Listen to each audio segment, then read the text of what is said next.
Public Accountability Committee inquiry into the impact of the WestConnex project. Before I commence, I'd like to acknowledge the Gadigal people who are the traditional custodians of this land. I would also like to pay respect to the elders past and present of the Eora Nation and extend that respect to other Aboriginals who may be present. Today is the first of 3 hearings we plan to hold for this inquiry. We will hear from government departments including Roads and Maritime Services, New South Wales Treasury and the Department of Premier and Cabinet, as well as local councils. This includes the Inner West Council and the Strathfield Council. Also, Dr Patrick Harris, representing the Public Health Association of Australia, Dr Glenn Searle, Penrith Valley Community Unions, and a number of community and resident groups. Before we commence, I'd like to make some brief comments about the procedures for today's hearing. Today's hearing is open to the public and being broadcast live via the Parliament's website. A transcript of today's hearing will be placed on the committee's website when it becomes available.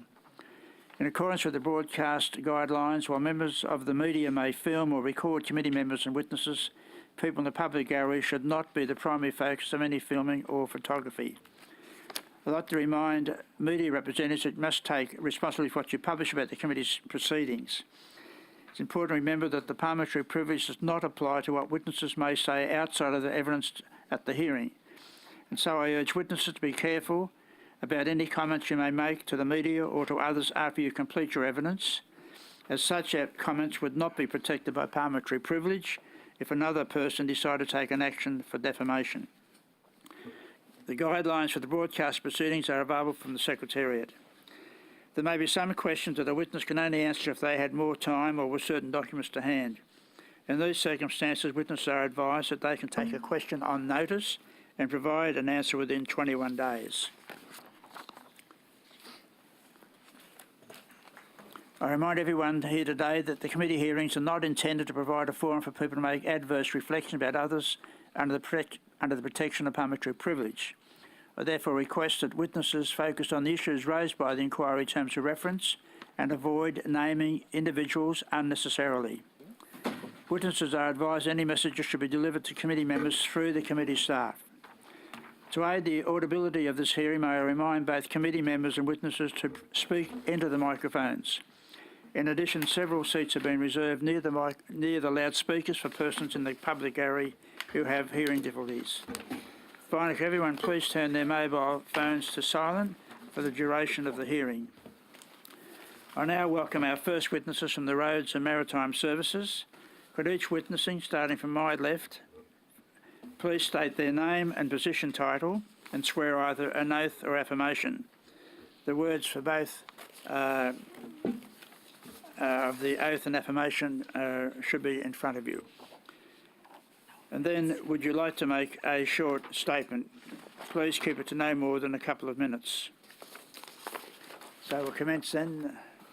Yes, I'm Kenneth John Konofsky. I'm the Chief Executive of Roads and Maritime Services, and I solemnly, sincerely and truly declare and affirm that the evidence I now about to be given by me shall be the truth, the whole truth and nothing but the truth. Camilla Drover, Executive Director, Motorways, RMS. I swear that the evidence now about to be given by me shall be the truth, the whole truth, and nothing but the truth, so help me God. Thank you. Do either of you wish to make an opening statement? Yes, I would. Thanks. Thank you. Mr. Chair. I'd like to thank the committee for inviting Camilla Drover, Executive Director, Motorways, and myself to give evidence today and for its interest in the WestConnex project. WestConnex will form the spine of the Sydney motorway network, linking Sydney's west and southwest to the city, airport and port with more than 30 kilometres of continuous motorway. WestConnex seeks to address challenges that road users and community encounter on a daily basis. It will deliver more than $20 billion in economic benefits to New South Wales, support 10,000 jobs in construction, shift traffic and heavy vehicles to the underground motorway, returning local streets to local communities. Provides over 14 kilometres of new and upgraded cycle and pedestrian paths linked to existing cycleways. Delivers more than 18 hectares of open space for local communities. Will provide a bypass for 52 sets of traffic signals, improving the speed, reliability and safety of travel across the city. reduce greenhouse gas emissions by more than 610,000 tonnes per year by 2021. With any project of this size, there will be disruption. We acknowledge that the WestConnex project has impacted members of the community and has impacted local areas. These impacts are taken very seriously. This is one of the realities of delivering major projects, particularly in a densely populated city. Most of the 33 kilometres of WestConnex has been built in underground tunnels. This means that we've been able to minimise the need for land acquisition and minimise impacts as a result of noise during construction. We've also taken a large number of practical steps to minimise the impacts of the project. We acknowledge construction has impacts, and we do everything we can to minimise those impacts. If we are to meet the needs of a growing city of Sydney in the future, investment in projects such as WestConnex is absolutely necessary. I'd also like to outline to the committee RMS's role in WestConnex. RMS is the overall client on behalf of the government for the WestConnex project. In our role, we as RMS grant concessions on behalf of the government as well as leases over the motorway. As the client, we develop and make recommendations to government on scope, staging and any other matter in connection with the WestConnex scope of works, and we manage the client-side budget. Tolls are set as maximum amounts in the concession agreements. The maximum toll is not determined by the private sector operator. As client, we have undertaken significant work at the planning approval stages, including detailed technical and environmental investigations, design work and community consultation. We also acquire any required property for the project and will continue to play the role of client throughout the life of the project until 2060. Our role in WestConnex is similar to many other traditional public-private partnership PPPs for motorways. The WestConnex motorways follow similar governance and commercial principles to all other private motorways in New South Wales. Camilla Drover, as Executive Director Motorways, is the accountable executive in my team for ensuring that RMS delivers and meets on our obligations. WestConnex is part of a New South Wales Government Integrated Transport Plan for Sydney and is one of the largest and most complex infrastructure projects in Australia. It's made up of 3 stages, delivered as 6 projects over a 10-year period. WestConnex project remains on time and on budget, with over 40% of the project now complete. King George's Road interchange upgrade was the first WestConnex project completed, opening 2 months ahead of schedule in December 2016. Motorists are already benefiting from the widened M4, with 4 lanes between Parramatta and Homebush, easing congestion and saving time. Tunnelling activity is complete on the new M4 East tunnel, and the focus is now on the fit out of that tunnel and the mechanical and electrical fit out to allow the safe operation of the motorway. 80% of the tunnelling on the new M5 is complete, and the first bridge segment of the St Peters interchange is complete. The M4-M5 link mainline tunnel interface with the M5 has been handed over to the M4-M5 link contractor. The M4-M5 link mainline tunnel contract has been awarded, and construction on the site will commence later this year and will be open to motorists in 2023. The Rozelle Interchange and Iron Cove link contract is in procurement and will open to traffic in late 2023. The WestConnex project has and will continue to be subject to the highest levels of government oversight. All major decisions regarding WestConnex are subject to government approval processes. The 3 sub-projects of WestConnex are considered Tier 1 high profile, high risk, and as such are subject to independent external review by Infrastructure New South Wales under the Investment Assurance Framework. RMS as the client for WestConnex is subject to a full range of public accountability measures. There has been extensive community consultation with respect to the WestConnex project. To date, we've held 2,075 face-to-face meetings with residents, businesses and stakeholders.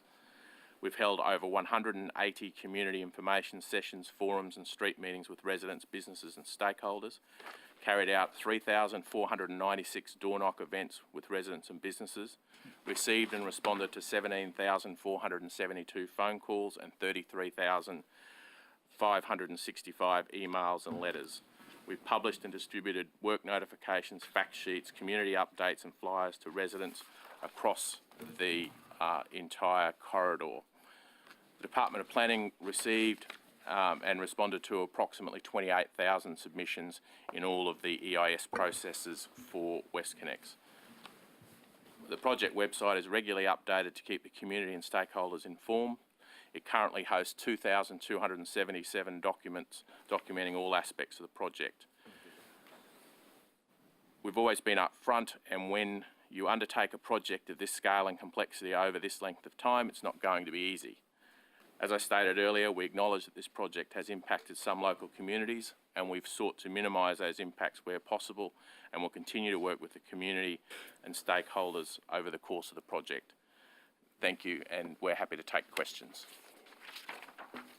Do you wish to make any statement? No, no opening statement. Good. We'll commence then with the government opposition members. If you want. Yep, great.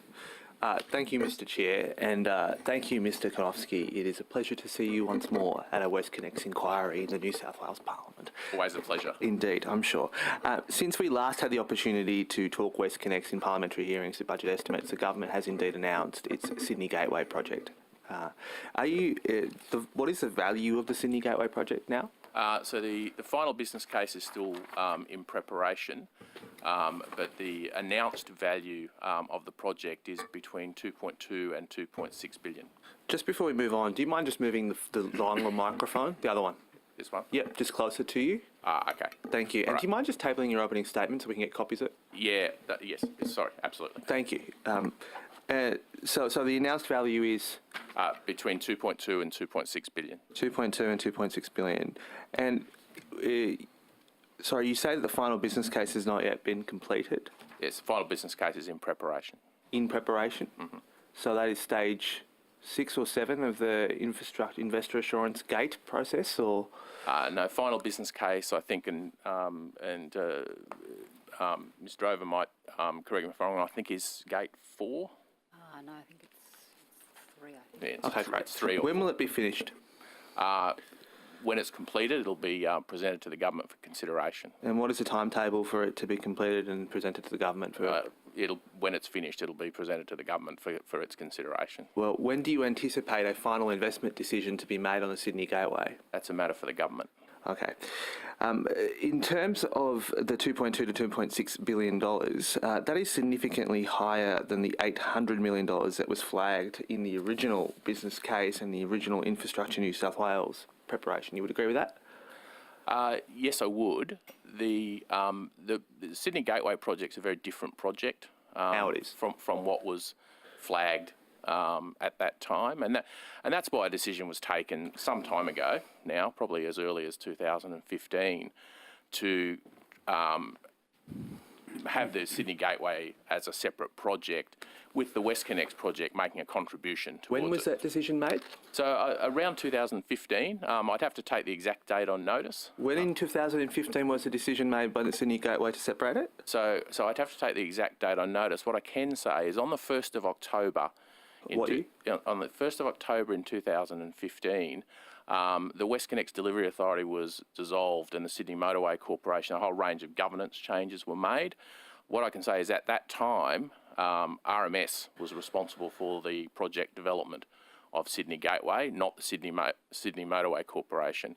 So I'm happy to take the exact date on notice, but that Is it thereabouts that period of time? it's around about the time. As I said, happy to take on notice. But That's round about the time the Gateway was removed from the WestConnex. well, so as I said, at that time, what I can say with certainty is that Sydney Motorway Corporation, on the date those governance changes were taking place, was not responsible for the project development of Sydney Gateway. RMS was. Really? Yes. I do wish to be fair to you, Mr. Koski. Are you sure that's the period of time? I'm happy to take the detail on notice, but yeah, and Well, it's just astonishing because I'm looking at the WestConnex updated strategic business case from November 2015, and it describes stage 2, Sydney Gateway, St Peters to Sydney Airport and Port Botany, a high-quality, high-capacity connection between the new St Peters interchange and the Sydney Airport and Port Botany precinct. So if you're saying that the governance changed in October 2015, and that's the point in which it got removed from the project, then RMS is simultaneously publishing documents in the updated strategic business case. You've come to 2 estimates hearings since then, in which the Sydney Gateway was there, and it was on the WestConnex website until August 2017. Yep. So do you wish to perhaps revise your timetable, Mr. Koski? No, I don't. No, I mean, the WestConnex project is making a substantial contribution to the Sydney Gateway project. The Sydney Gateway project is broader than that. So there is an intersection between those two projects, and I think we've gone over this at some length in the past. Is that one of the objectives of the Sydney Gateway project is for it to link the WestConnex St Peters interchange with Sydney Airport. So it's entirely appropriate. And the project is making a contribution of $800 million in order to facilitate that process. So it's entirely appropriate that link is fully acknowledged, and that the business case takes account of that $800 million. There's nothing inconsistent in the statements that I'm making. Who made the decision to remove the gateway? Was that a cabinet decision? I'd have to take that on notice. Right. You say that there were substantial differences in the gateway as described in the first case, business cases, and the project as it is contemplated going forward. Yes. What's substantially different? Okay, what is substantial? So in the original business case, if we go back to go back to the original designs, it was a pretty basic link. Well, let's go back to the time when the WestConnex was described as the WestConnex gateway connection. I was answering your question. So if you'd like me to answer your question, please, I will. Mr. Gossey. So what was described in the WestConnex business case was a basic link between St Peters Interchange and Airport Drive. What we have now is a very substantial sort of motorway standard link between those 2 points. But in addition to that, we have very substantial upgrades to accessibility to T1, which is the international terminal for operational vehicles. We have very substantial changes to the entrance to T2, T3, which is the domestic terminal, grade separating the flows of traffic between that traffic which is going to enter the domestic airport and that which is going to continue to flow past. We have a widening of Airport Drive. So what we have is a range of very substantial additional things. In addition to that, the Sydney Gateway projects includes duplication of the freight, 3 kilometres of freight line to Port Botany. So is there a direct road link to Port Botany in the current design? Well, you can go from St Peters interchange. No, but is there a direct road connection on the Sydney Gateway between to Port Botany precinct? Well, of course you can drive from Sydney Gateway. On the Gateway, Mr. Konofsky. So the Gateway project. Are you saying that the Gateway project goes to Port Botany? Well, I mean, all roads go to Port Botany ultimately. Yes, that's true. All roads go to Port Botany. But so the problem, Mr. Konofsky, is that it worries me that you're not prepared to either answer that question directly or not, because it's a really simple question. Does the route of the Gateway go to Port Botany? When you drive on the Gateway, can you drive from St Peters interchange to Port Botany via Sydney Gateway? Yes. Yeah, and directly to the port? Yes. And can you tell me, is it, in terms of the charging structure that is being contemplated as Gateway, the government has said that the Gateway will be toll-free. Yep. That's correct, to your best of information? That is correct. The government has said that. And is that for trucks as well as it is for motor vehicles?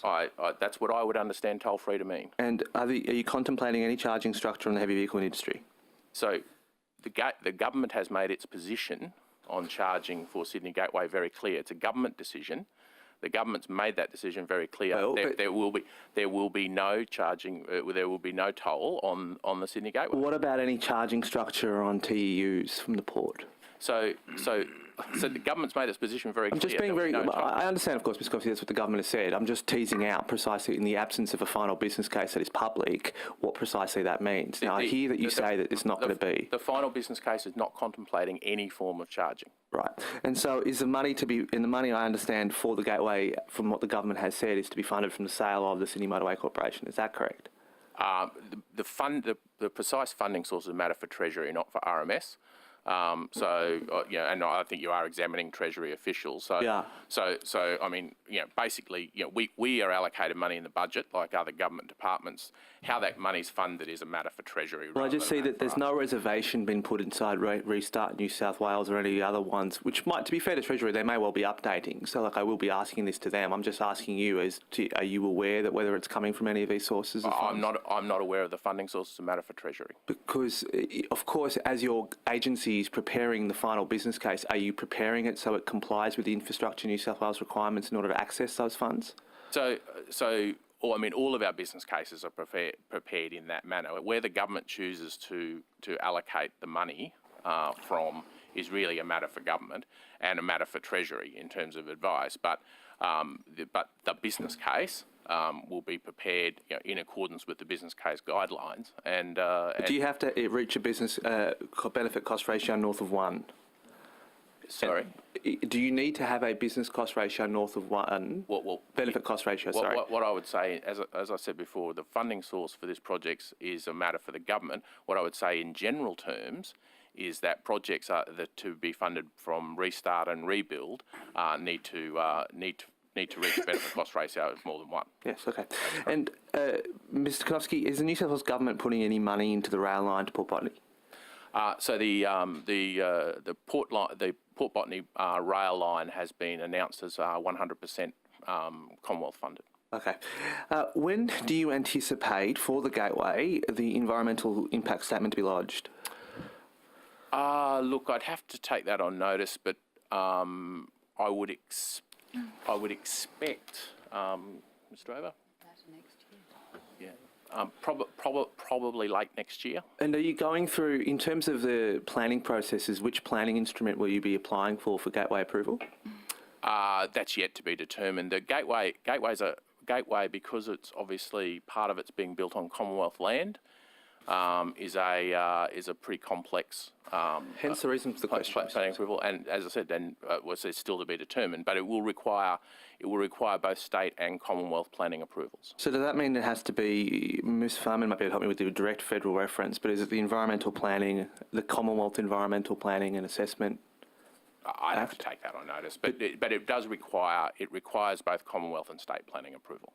And well, what is the indicative timetable, given that we now have to rely on the Commonwealth as well for approval? Well, have you started work on it? So, well, obviously, all of the work that you do as part of the business case process, part of that work is also transferable to the EIS. So, we have a timetable for the process for Sydney Gateway. As we said, we expect to lodge EIS, in the latter part of next year, and it requires a state and federal planning approval. Sorry, did you say you intend to lodge next year? So what we've said is late next year is when we would expect it to be on exhibition. Yes. The EIS, late next year. So, will you be letting the construction contract prior to the EIS and Commonwealth and or state approval? Delivery strategy is a matter for government. Hasn't yet been determined. Hasn't been determined, right. So, in respect to the timetable, do you wish to take the opportunity now to explain if it's going to EIS for approval towards the end of next year under both state and Commonwealth instruments, how it will be finished on time, given that the construction timetable flagged in the first business case said we were meant to be building it starting this year? Yeah, we expect to be completing this project at the end of 2023. Oh, I know that. I'm asking you how you're going to meet it. Because it strikes me, because in the first business case, you set yourself 6 years to get it built. We're now saying that we're not even sure we're going to have environmental assessment approval by the end of 2019. So I'm asking you quite a reasonable question, which is, are you sure you're going to meet that dialogue? Would you like now to give yourself a bit more wriggle room? The target date for the completion of the Sydney Gateway project is the end of 2023, and we will be working to that target date. But you're absolutely confident you will meet the 2023 deadline? That is the target date, and we'll be working to meet that target date. And you can give us a guarantee right now to the Parliament that the gateway will be finished by 2023 and open to both everyone who wishes to use it? No one can give you that guarantee. So, and the reason why, therefore, Mr. Konosky, I'm asking is because according to your own timetable, you seem to me to be at least 2 years late. So what I'm saying to you is the target date for the completion of Sydney Gateway is the end of 2023. We'll be working hard to meet that target date. Indeed. What about the opening date? Sorry? The opening date, is that still, also the opening date is 2023? So the target date for the completion, open to traffic date for Sydney Gateway is the end of 2023. Okay. Can I ask, in respect to the stage 3A, and you say that Lend-Lease Samsung has been awarded the D&C, that's correct, isn't it? It's Lend-Lease Bouygues Samsung JV. That's the full joint venture, that's correct. And that took place in June of this year? Yes, the commitment deed was signed at that time, in June. And the contract's been signed? The contract has been signed. And what's the value of the construction You got the part other of the contract? microphone pulled over. I think we'll take that on notice. Mr. Travis, again, can you just move your microphone forward? And can I just now, moving on to stage 3B of it, stage 3 of the WestConnex in total is $7.2 billion, that's correct? Correct. And Mr. Konovsky, can you break that down between 3A and 3B for us? No, I don't think it's appropriate to do that at this point in time. Why? We're in procurement for stage 3B of the contract, and so the budget for the entirety of stage 3 is $7.2 billion, and I don't really want to prejudice the procurement process for 3B by talking in detail about what the government's estimates might be for each stage. So for 3A, which we have established is well beyond the procurement stage because we've signed the contract, have you tabled the contract summary in Parliament? The project deed, which is between us and SMC, is on the website, on the RMS website, yes. So why do we not know what the value of that contract is if it's on the website? Like, is there a reason? I think we've taken it on notice. I know you have, but I'm just asking, because you can't answer 3B, I'm just wondering, have you got more information available to you right now about 3A? So we've taken the question on notice. Right, well, is it more than 3.5 billion? Taken the question on notice. Right. Can I ask, in respect to, when you say you're in procurement, which part of the procurement process are you up to? So tenders have closed, and we are at tender evaluation. Right, and when do you anticipate tender evaluation to? So we're in the tender evaluation process. I'm not going to speculate on when that. I'm not going to speculate in detail on the procurement process. I think that is entirely inappropriate at this stage of the procurement for what is a very significant contract. And are you confident that you are sticking to the original timetable for the completion of stage 3 in the updated strategic business case? Yeah. So the stage 3 completion dates are that the stage 3B is targeted to open at the end of 2023. Yes. And stage 3A will open sometime before that. Do you wish to take this opportunity now to explain why there is a disjuncture between what you've just said and what Transurban said to the stock market? Look, I don't want to speculate on what Transurban said. The only thing I would say is people need to understand that that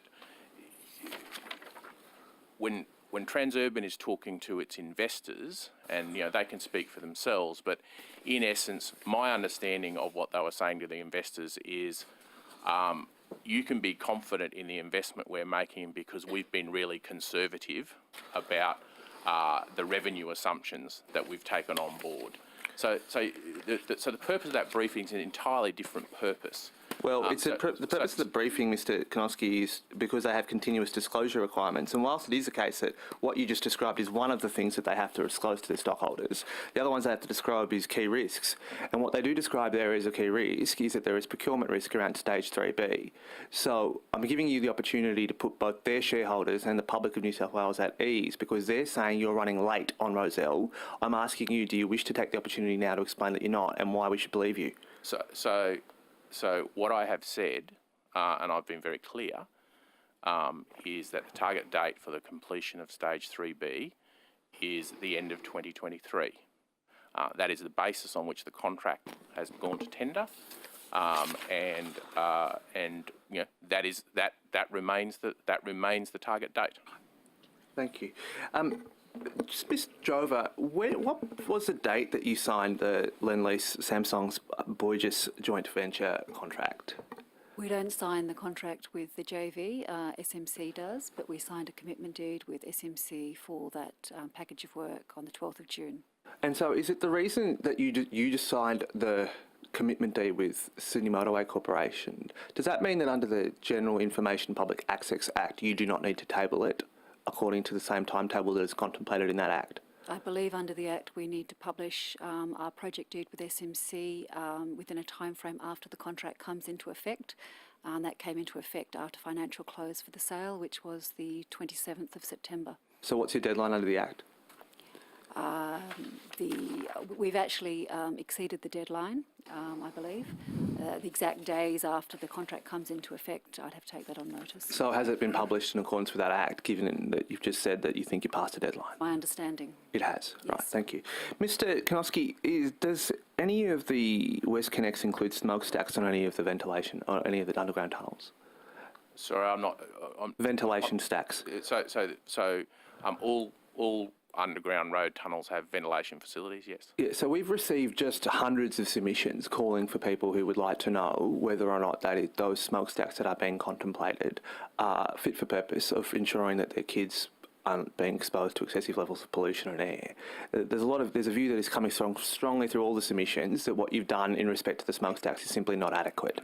Do you wish to explain how effective these are and what the cost would be for there to be any additional put on? Yeah, look, I would like to talk about ventilation facilities. Please. The WestConnex project is subject to air quality controls on its ventilation facilities, which are equivalent to the best in the world. Yes. Also, for I think the first time in an Australian tunnel, I can confirm this on notice, but I think we have in-tunnel air quality, really strict in-tunnel air quality requirements as well. The reason for that is that there's an independent air quality committee chaired by the chief engineer and scientist, has members from the Department of Health, from the EPA, from planning. And what their job is to do is to provide independent advice to the government on what the appropriate standards are. So RMS is not determining the appropriate standard. The appropriate standards ultimately determined through the planning approval. And through that planning approval, the Department of Planning and Environment seeks advice from the Independent Air Quality Committee. And so what I would say to give assurance to the people of New South Wales is that the standard to which those ventilation facilities are being built and being operated has not been set by RMS. It's been set by the Department of Planning and by the EPA as in accordance with independent advice from the Air Quality Committee, which incorporates all of those people, and I'm not going to repeat them again. So in addition to that, the government's recently announced changes, which means that ventilation facilities will be subject to ongoing monitoring through the EPA. So each ventilation facility is required to have an environmental protection licence. That sets out, so it's an ongoing process which sets out the standards that we need to meet over time, sets out monitoring regimes for independent monitoring, and so there's an incredibly robust process in place for making sure that that these ventilation facilities produce air quality that is equivalent to the best to the best in the world. And so the other thing I would say in terms of air quality is that vehicle emissions, and I'd have to take the precise percentage on notice, but vehicle emissions make up a small percentage of total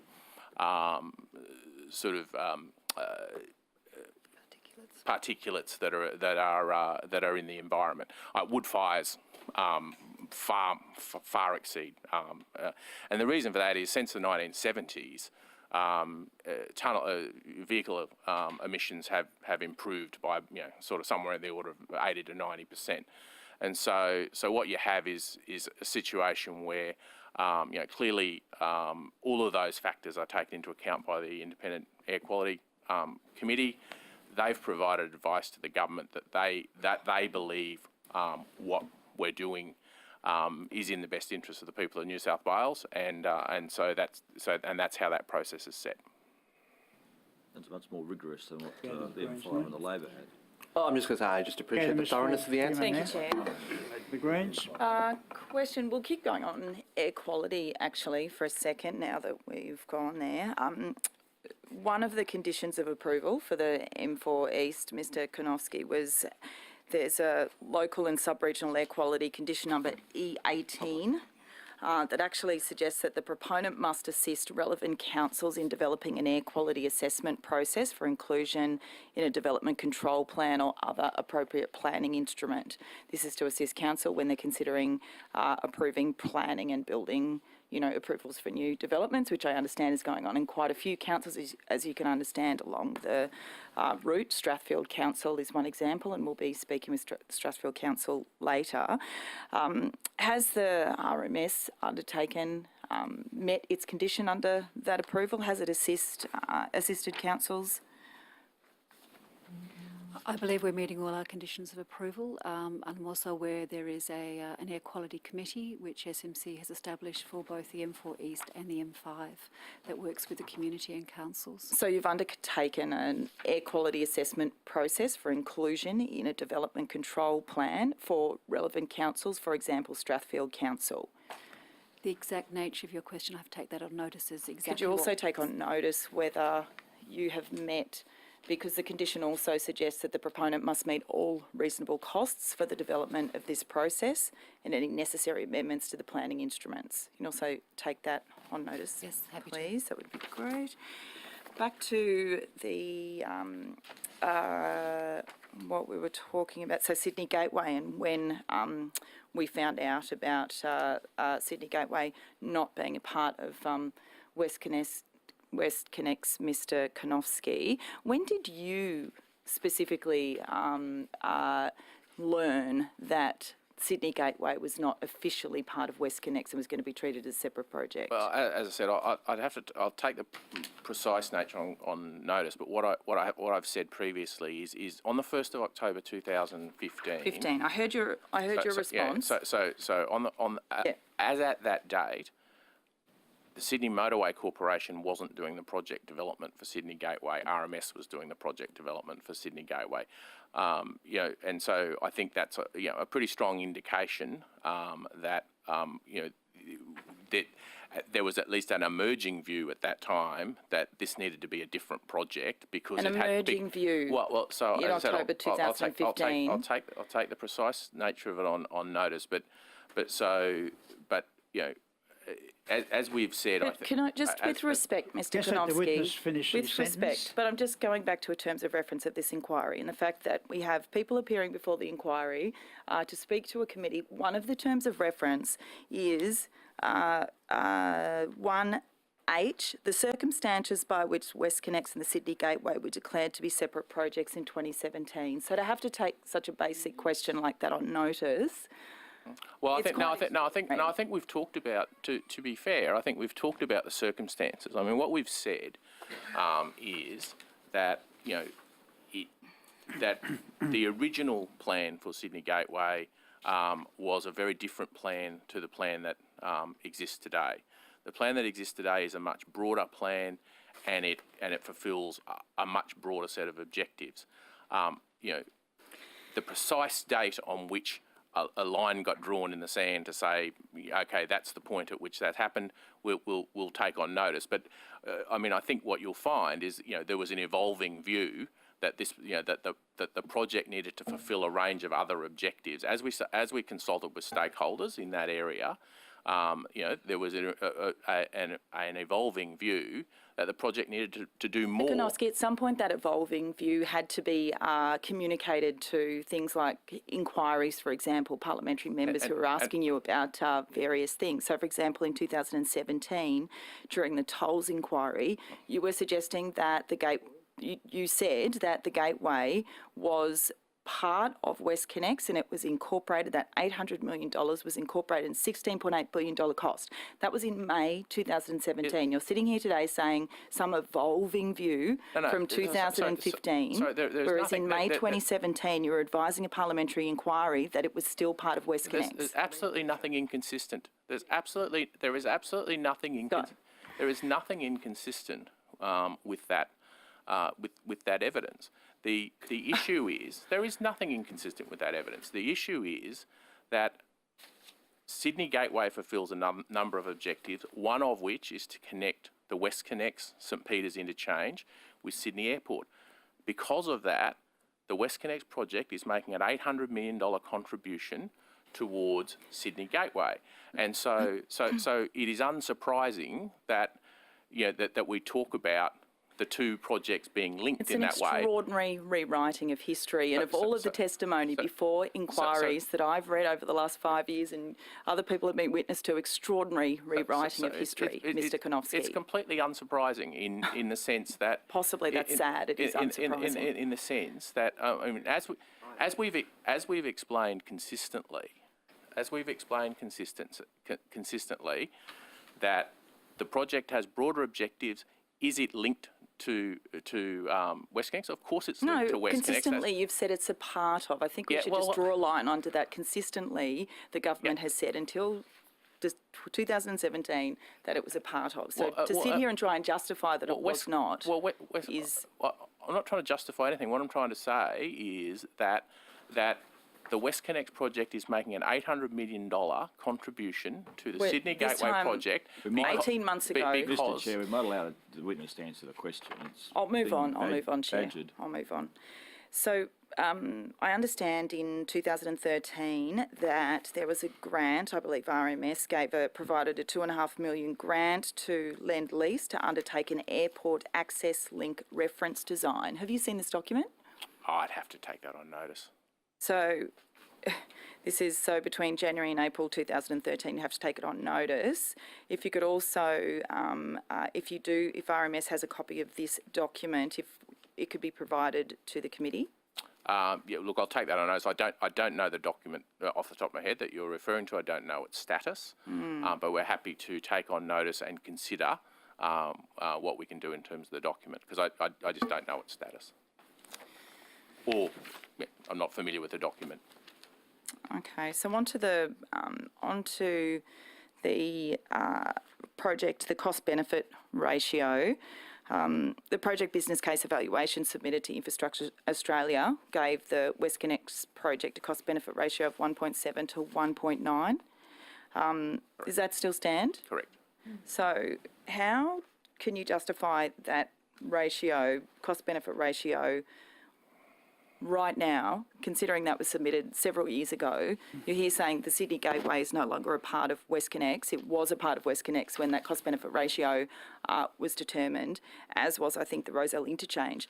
Quite a few changes in scope of the project. How can you possibly be sitting here and saying that is still the same cost-benefit ratio?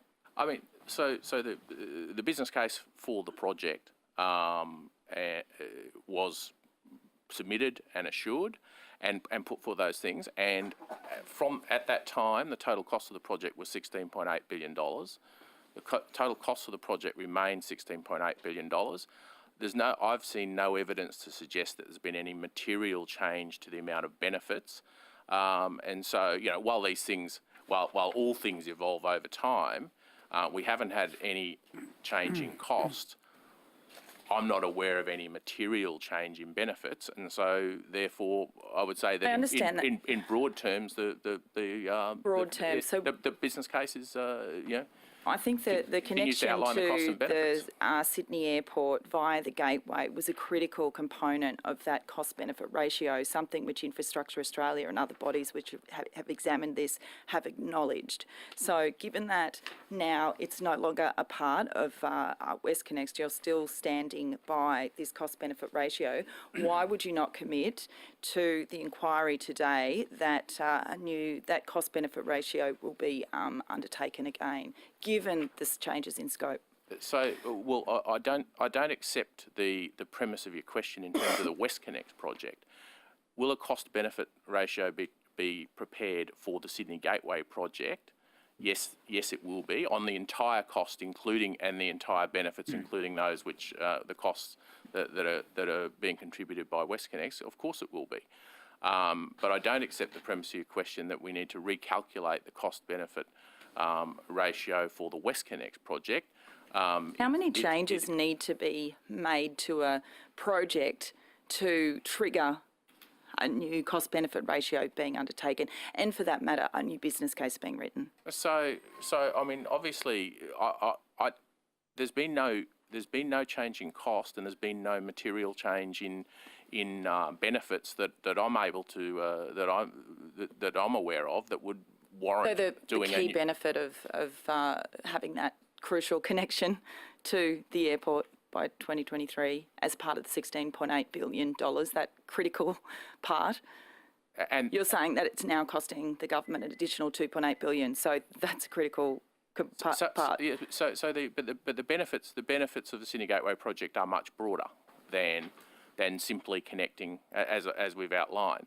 And so, as I said, and is one of the objectives of Sydney Gateway to connect the St Peters interchange to the airport? Yes, it is, and that's why. Wasn't the question, Mr. Konofsky. But that is why there's an $800 million contribution, and why those costs are being accounted for as part of WestConnex. Good, thank you. Just moving on to some other general questions. In your opening statement, you stated that you're anticipating a reduction in greenhouse gas emissions by more than 610,000 tonnes a year by 2021. Could you outline how you plan to reduce emissions to that extent? I might make a couple of broad statements, and I might allow Ms Drover to comment further if she wishes. But so, in essence, what happens with motorway projects is that you relieve congestion. So traffic which is otherwise congested becomes free-flowing, but when the traffic becomes free-flowing rather than congested, then the vehicles emit. They have lower fuel usage, and therefore they emit less. In broad terms, that's the reasoning. But, Mr. Drover? Not connected with reducing the number of vehicles. So no, it's not connected to reducing the number of vehicles. It's reducing the emissions from the vehicles, which otherwise already exist in any event. Those vehicles are making those trips by and large, and we do discount that for an estimate of induced demand, and come up with a net figure. Do you want? Yeah, motorways obviously provide free-flowing journeys without traffic lights, good connectivity, and reduce emissions because traffic isn't stop-start, it's not in congestion, and therefore vehicle emissions are lower. Good, thank you. Now, there will be a need for ventilation stacks. Have they been, their locations, have they been announced? And is there a map of those ventilation stacks? Yes, there is. So all of the ventilation. Table that map then? We'll certainly take it on notice to provide it to you. Thank you. The ventilation facilities for WestConnex have all been considered in the various EIS processes for each of the projects. So they're all well-known, public. It's a matter of public record. And have you been able to avoid schools and other places with children? So the facilities are located in the best possible location. I think the I think the thing to be clear about is that these facilities are safe. That's the important thing, that they are safe for the entire community, and it's not me that's saying that. It's the independent air quality committee, and RMS is not the determiner of what the appropriate standard of air quality is. RMS is not the determiner of whether we've met those environmental standards or not. The Department of Planning and Environment are the determiner, the EPA are the determiner, and they do so on the advice, independent advice from people like the Department of Health, the Chief Engineer and scientists. So what all of those bodies are saying is that the process that's been through it has come up with a reasonable way of managing ventilation. And if I can just reinforce that, it is a two-step process. So one, we need approval to actually implement and construct the ventilation outlets, but there is an ongoing licensing process that the EPA will manage. So every year, the projects need to apply for an EPL, Environmental Protection Licence, and that will be required for the duration of the life of that motorway project and those ventilation outlets. And who will monitor that? EPA. The New South Wales EPA. That's right. As you realise, there's been a lot of unhappy people affected by the poor ventilation in the M5 tunnel, and warnings to people going through the tunnel and so on, to wind their windows up, etc. With this new whole project, has all that old ventilation equipment been replaced with new ventilation equipment? Just to be clear on the M5, so the existing M5 East tunnel will continue to exist in its current form, and then we've duplicated that with a new M5 which runs essentially parallel to it. There are a range of design issues with the M5 East, which leads to it having a lower quality of air, a lower quality than we'd like. It's still compliant, but there are a range of design issues with that tunnel, which the new tunnels will have a much higher standard of air quality than the M5 East.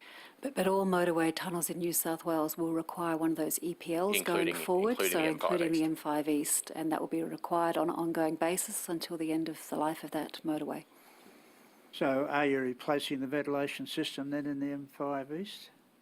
We've got no plans to replace the ventilation system, but it will be subject to the EPL, which the EPA will grant or not grant on an ongoing basis. You agree, though, that it has never been satisfactory, the existing ventilation system? It's been compliant.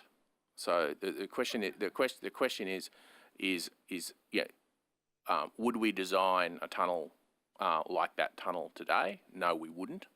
And because there are a range of design issues with that tunnel. However, the tunnel is compliant, and as Ms. Drover has said, it will need to have an EPL, the same way all of the new tunnels will need to have an EPL.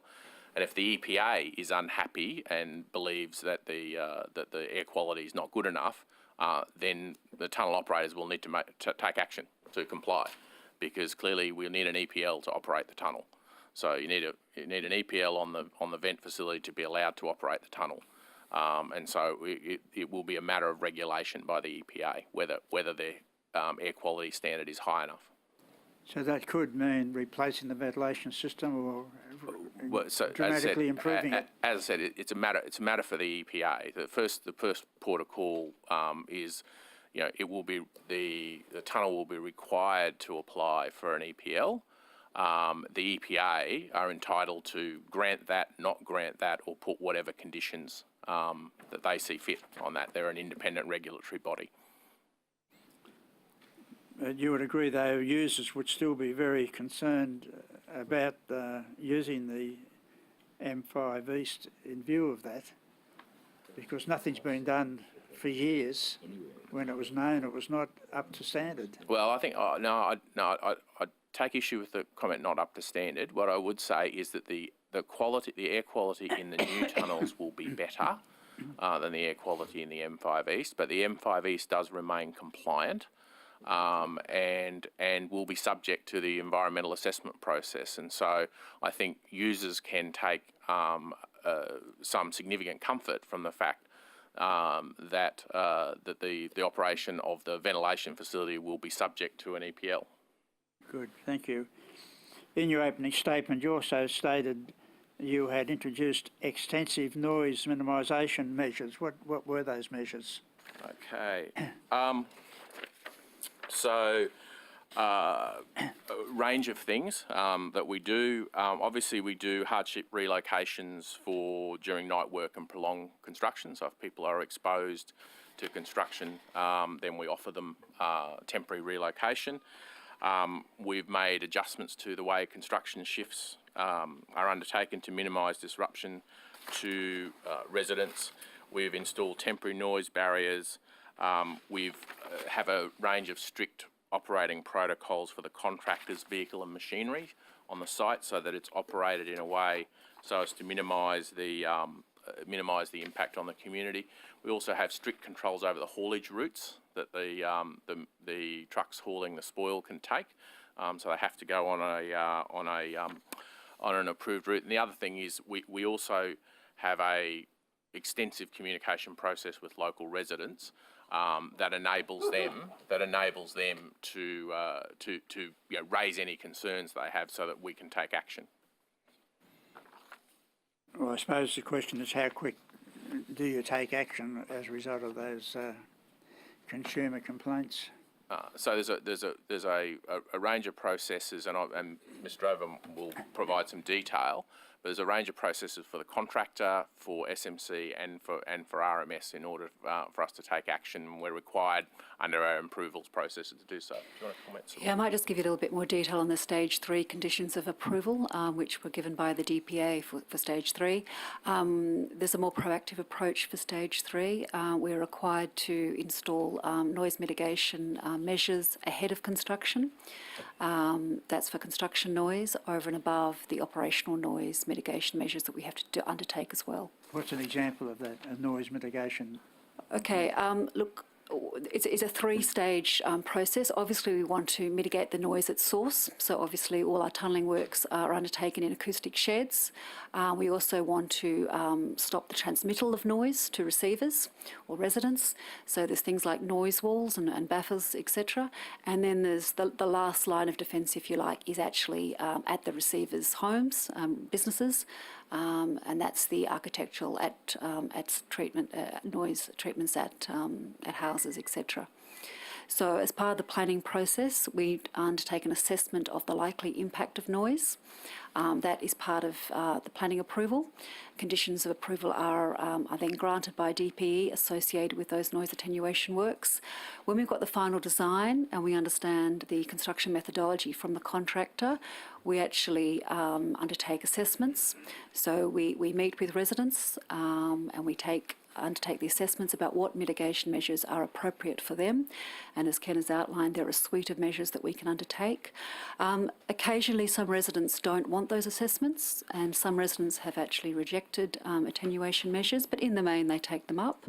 And they're everything from ceiling windows, insulation. There are respite periods, and there's also relocations if appropriate. But we do take a very bespoke approach. We work with the residents and the businesses to work out what's going to best suit them. And as I said, under Stage 3, it is a much more proactive approach and a much more proactive approach in terms of respite periods. So there's a requirement to 3 months ahead of construction activities that are likely to be noisy, us working with the community, looking at the impacts, giving them good warning, because perhaps they can plan their activities around those noisy works. And if necessary, we will relocate them, we will give them noise attenuation measures, or we will ensure there are sufficient respite periods so that they do get a break from those noisy works. But to construct WestConnex, there is going to be some impact and there are going to be noisy periods of time. There's some other measures with stage 3 as well. There's a new utilities coordinator position that's in place. One of the problems we've had with WestConnex is that we've got our works are required for WestConnex, but over and above that, there's utility companies that want to come in and do relocations from time to time. They're over and above DPE planning conditions and the works that were originally prescribed. So this utilities coordination role will ensure that the WestConnex works and other utility works that are going on are best coordinated, because it's often those utility works that do necessitate quite a high degree of noise. They're often outside hours, and that really does introduce disruption to communities. But there are a raft of new positions in the stage 3 conditions of approval which do protect the community. And there is also a new acoustic advisor for stage 3 of WestConnex. So although the D&C contractor undertakes many of those noise assessments, and there's the role of SMC and RMS, there is going to be a new independent auditor who is a final sort of audit process as well. So they will assess the works being undertaken, they will look at the monitoring that is occurring to make sure that that complies with our conditions of approval. Good. Thank you very much for your answers. Thank you. We'll move on to the government members. Chair. Chair, you might need to take this on notice, but you might know it because it's come up at previous inquiries. Can you tell me what percentage of traffic getting onto the M4 before Parramatta gets off at Parramatta or at some stage before Parramatta? No, I'd have to take, yeah. Okay, I believe evidence has been given on this previously, and it was a fairly substantial amount. But Yeah, it is substantial, but yes, Okay, that's fine. I'm not sure. Mr. Konofsky, can you tell me a person who, for example, is travelling from, let's say, Penrith to Sussex Street in the city. Let's say he's Assistant General Secretary of the Labor Party, travels from Penrith to Sussex Street in the city. If they travelled M7, M2, Lane Cove Tunnel, Harbour Bridge, what would be the total cost of their toll at the current time? Look, my maths isn't that good in real time. We can take that on notice and do that calculation. But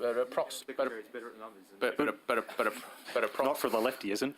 but you know, Something in the order of $22 I was about to say approximately $22. Okay. Would be the amount. What's the proposed amount if that same person were to travel from Penrith to Sussex Street via the new M4 WestConnex system? So it's $8.95. $95. $8.95. $8.95. And the rego rebate. That's a big saving. Okay, thanks very much. Just in relation to the proposed Roselle interchange, I realise that it's not finalised at this stage, but is it proposed that, if you like, for the neck of the Balmain Peninsula, which is currently has Victoria Road on it, the proposal is to have some sort of underground arrangement from just after the Iron Cove Bridge to the Anzac Bridge or somewhere in the location of Roselle Bay, which connects into the Anzac Bridge for traffic to the city. Is that correct? Yes, I'll allow Ms. Drover to comment in detail, but yeah, it's called the Iron Cove Link. It's untolled and will be a link and I'll allow Mr. Drover to talk about connectivity, but it'll take approximately 50% of the traffic off Victoria Road.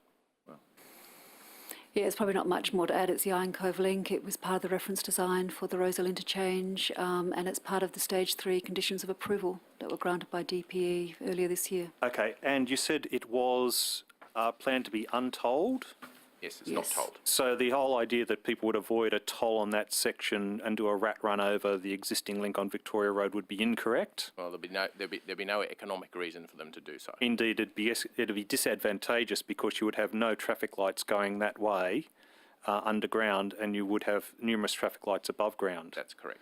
Okay, on that basis, does that mean that the intersections at Terry Street, Darling Street and Roberts Street will have significantly less traffic, especially during peak hour periods? Yes. Does that mean that, for example, Terry Street, there's a possibility that a right turn could be reintroduced to get back onto Victoria Road? We'd certainly have to look at the detail of that, but as I said, there will be significantly less congestion at those intersections than there is today. Okay. Given that there's an estimated 50% reduction, that still seems an awful lot of traffic. Or is 50% your worst case scenario, and that in fact the likelihood is that 60 or 70 or 80% of traffic using that link at the current time would continue through onto some section either of the Anzac link or some other section of WestConnex? The current modelling is 50%, and so that is our estimate of the traffic reduction. I mean, ultimately, you have people wanting to connect, and Mr. Drover might help me out here, but so Iron Cove Link will connect to the new to the M5. It'll connect to the M4, and it'll connect to the Anzac Bridge. But obviously, you've got local traffic. You've also got people who want to connect to the surface network at City West Link, who would remain on the surface. So our estimate is 50%. Okay, but even given that, people who were driving to work or catching the bus to work from the entirety of the Balmain Peninsula will in fact have better commute times because they'll be able to avoid the bottlenecks at Terry Street, Darling Street and Robert Street, which currently exist, especially during the peak hour periods. Yeah, as I said, there will be a significant reduction. The traffic on Victoria Road will be substantially reduced. That will allow those intersections to operate in a much better way than they currently operate. Parramatta Road. So, for example, a Year 8 kid living in Birchgrove who wants to hop who catches the 4:44 bus to Fort Street every morning will now have substantially reduced travel times because the bottleneck at Darling Street will no longer require the 4:44 to have to wait there for 10 or 15 minutes. As I said, we'd expect that to follow in the sense that at the moment, all intersection managements are balanced between the through road, which in this case is Victoria Road, and the side roads that are accessing it. We obviously need to balance the speed and throughput of the through road against local access. Clearly, if you've got less traffic on the through road, that allows you to give more priority to people entering, which so logic would tell you will give you a reduced travel time. Thank you. Thank you, Mr. Chair. Thank you for that, and thank you for coming in today. My first WestConnex inquiry, but thank you for that. Welcome to the party. I'd like to hear you're an expert. There will be more. I would like to unpackage some of the failings of infrastructure of the past, which we could learn from. And the Reverend Nile referred to it as well. But the M5, having commuted for 2 years, mostly by vehicle because of the hours I had to work to Liverpool. Right now, while we're sitting here talking, there are people crawling, if they're moving, going probably both directions, particularly west, in the M5 tunnel. The incline is appalling and blocks up. Semi-trailers that my colleague over here is very keen to defend. Semi-trailers produce a lot of pollution in there. Trucks hit the top of the tunnel occasionally. So what lessons have we learnt from that infrastructure, which the opinion of the public pretty much was a capacity and not good from day one, and are applying to the new tunnels? Yeah. So the Don't let Morrissey near any planning processes. the M5 East Tunnel has grades of 8%. All of our new tunnels have grades that don't exceed 4%. And so in terms of lessons learnt, that's a pretty important process. Also, all of the new WestConnex tunnels are at 5.3 metres. And so that, while there's never a guarantee that someone can't contact the end, but if you have a 5.3 metre tunnel and you have detection systems on prior to the tunnel, which we do, then you minimise the opportunity for that sort of disruption. You can never say never, but you minimise the opportunity. But the grades are probably the biggest issue. The grade at 8% in the M5 East Tunnel, particularly in a part of the network where we have a greater percentage of heavy vehicles than other parts of the network. Those two things combine, and clearly the new M5 won't have that. But with the semi-trailers with the shipping containers on them heading west, and the intermodals and M7 distribution Alice, will there be incentive, or will there be a requirement for heavy vehicles to use the new tunnels as opposed to the old ones? So there's no current requirement. We would expect that people will, businesses will make decisions that are sensible for them.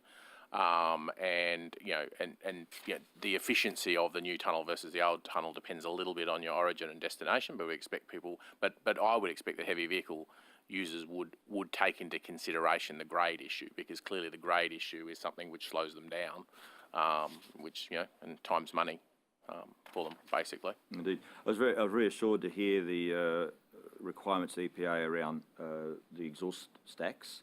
I was involved in the campaign as a councillor on the East Sydney stack, which is right in the middle, next to a childcare centre that Labor built, and there was no requirement for EPA controls, from my recollection, at that period in the early 2000 period. So when did this licensing requirement come in, and it is being applied to the old stacks as well? So they're going to have to come up to standard.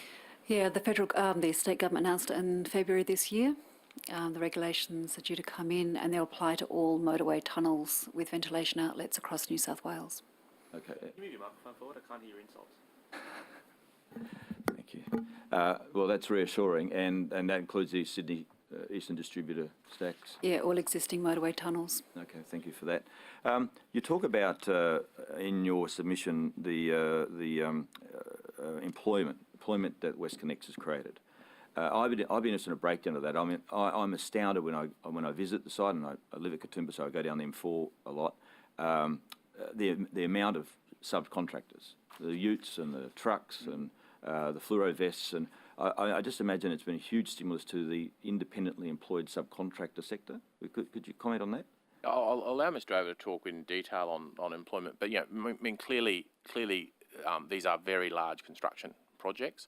The total estimate is that the WestConnex project in total will support 10,000 jobs in construction, and that's kind of incorporates subcontractors and it's employment generally. But do you want to comment, Sue? Yeah, so in any day, there's over 3,000 workers on site at WestConnex. We've probably got about 1,000 people every day down in the tunnels working underground. There are huge opportunities for apprentices and trainees and trainee engineers, for example, and there's real demand for those skills in Australia. There are some training facilities and hubs that have been developed as part of the WestConnex project. So the M4 East has a training facility, and that's taken people that have had have had no experience in the workforce and have trained them up. And the pleasing thing we've also seen is, given the number of subcontractors that are working on these major projects, they're also subject to the safety inductions and the other site inductions that our major contractors have in place. So we're skilling up the workforce on WestConnex, and they can apply those skills and training elsewhere on other infrastructure projects across New South Wales and perhaps across Australia. I wouldn't want a breakdown, if you could take on notice of the categories of tradesmen, what the percentage or number of tradesmen working on the projects is and so forth, so we can look a bit more at the type of workforce. I recall when we started this unprecedented infrastructure program across the state, that we took up a lot of the slack from the mining sector, which had declined, and people came back and they got jobs in there. So I'd like to look at that, and also the apprenticeships, if you could break that down a bit more. Yeah, we're certainly happy to take on notice and give full, all those records exist, so we'll give you full details of those. All right. I mean, in terms of forward planning, there'll be continued work for them as the WestConnex finishes and stage 3 starts, and the tunnel Northern Beaches link. Yeah, so WestConnex construction is due to complete at the end of 2023, so they certainly have many opportunities until then, but we've also got a deep pipeline of other motorway projects in development and planning at the moment. When I travel west, either M5 or M4 at around 3 o'clock, it's just a flood of utes and tradies going back home to the west. So it must be a big employer in Western Sydney. I guess you probably wouldn't have that information. We don't have that information. Well, anecdotally, I imagine but I mean, clearly, it's a huge employer, and so it's generated an enormous amount of jobs for people throughout Sydney. Yeah, and it's not just those that work on site. Obviously, there's a large degree of materials and supplies that go into the project. So all the industries that are associated with the manufacturing of those materials and supplies. There's jobs outside the main construction sites as well. Okay.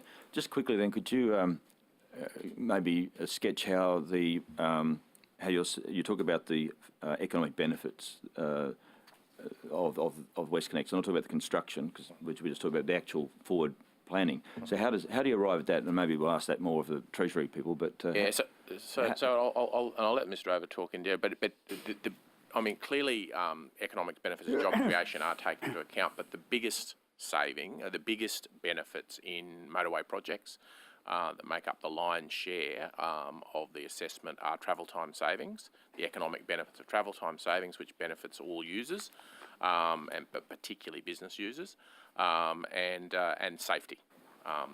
So reductions in fatalities, reductions in serious injury. Yeah, so if you look at the BCR, there's one BCR which is the direct economic benefit from the project, and then there's also a BCR for the wider economic benefits that the project delivers.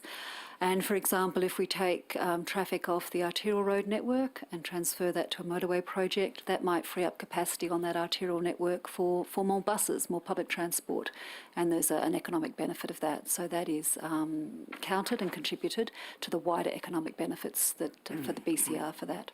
So there's just an example. Yeah, and the shipping containers getting to Western Sydney more efficiently, is that built into the equation? Absolutely. Absolutely. I think I like to emphasise it. Absolutely. I mean, travel time savings, as I said, and for heavy vehicles in particular. I mean, heavy vehicles, top of my head, it's probably costing you $250, $300 an hour to run a heavy vehicle with driver. Obviously, travel time savings really multiply up for a heavy vehicle. Yeah. And so those economic benefits are really very strong from a freight perspective. I got to say, I'm a little startled by the concept that part of the savings is, of course, less fatalities, traffic accidents, and injuries, particularly given some of the horrible car accidents we see. So, is that actually a figure you've calculated? Have you actually got an idea of how many accidents there will be less of, and heaven forbid, how many people's lives the WestConnex will save? That analysis is usually done as part of the preparation of a business case. I wouldn't mind if you could provide that to us. Yes, so we can take that on notice and provide what we can. Thank you. To you, but yeah, I mean, in general, the motorway network, in general terms, is the safest part of the entire road network. So we have, and that's not to say there are no incidents on motorways, because there are incidents on motorways from time to time. But taken as a whole, the safest part of the road, of the New South Wales road network, is the motorway network. Okay, thank you. Thank you. Just a couple of quick ones. Oh, you should talk about Mr. Konofsky, will the majority of the road between Strathfield and Haberfield be underground? All of the WestConnex road between Strathfield and Haberfield will be underground. And is the reason for that the fact that the corridor which was reserved was sold off by the Rand government in the 1970s? Maintain your rage. I'd have to take that on notice, but I mean, there's clearly a lot of benefits in undergrounding the road in terms of taking traffic off Parramatta Road and the potential urban renewal that's taking place along Parramatta Road. It also reduces the property take. If it was a surface road, the property take would be significantly compulsory higher. acquisitions with market rates. One final question is you mentioned Parramatta Road. You're aware of Parramatta Road? I have some awareness of it. Yes. Was Parramatta Road originally a toll road? Parramatta Road was originally a toll Thank road. you. That's the conclusion of your questions then. Thank you, Reverend. Well, thank you very much. We appreciate all the information you have provided to us today. So all the best. Thank you. And Thank look you. forward to the opening of the whole WestConnex. Riding a light rail. We'll be there. Well, we may not be there, Fred. We don't know.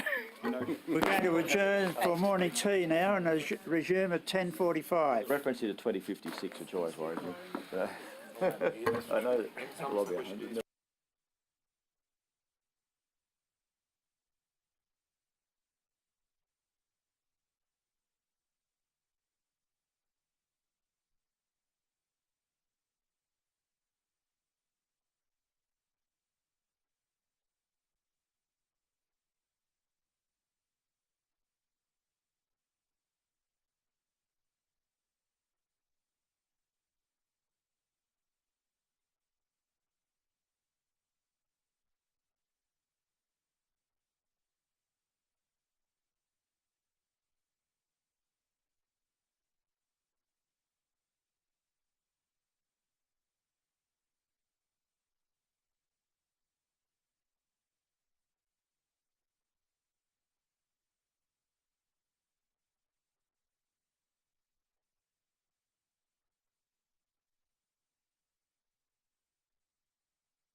you very much for your attendance. Could each witness, starting from my left, please state their name, position, title, and swear either an oath or affirmation?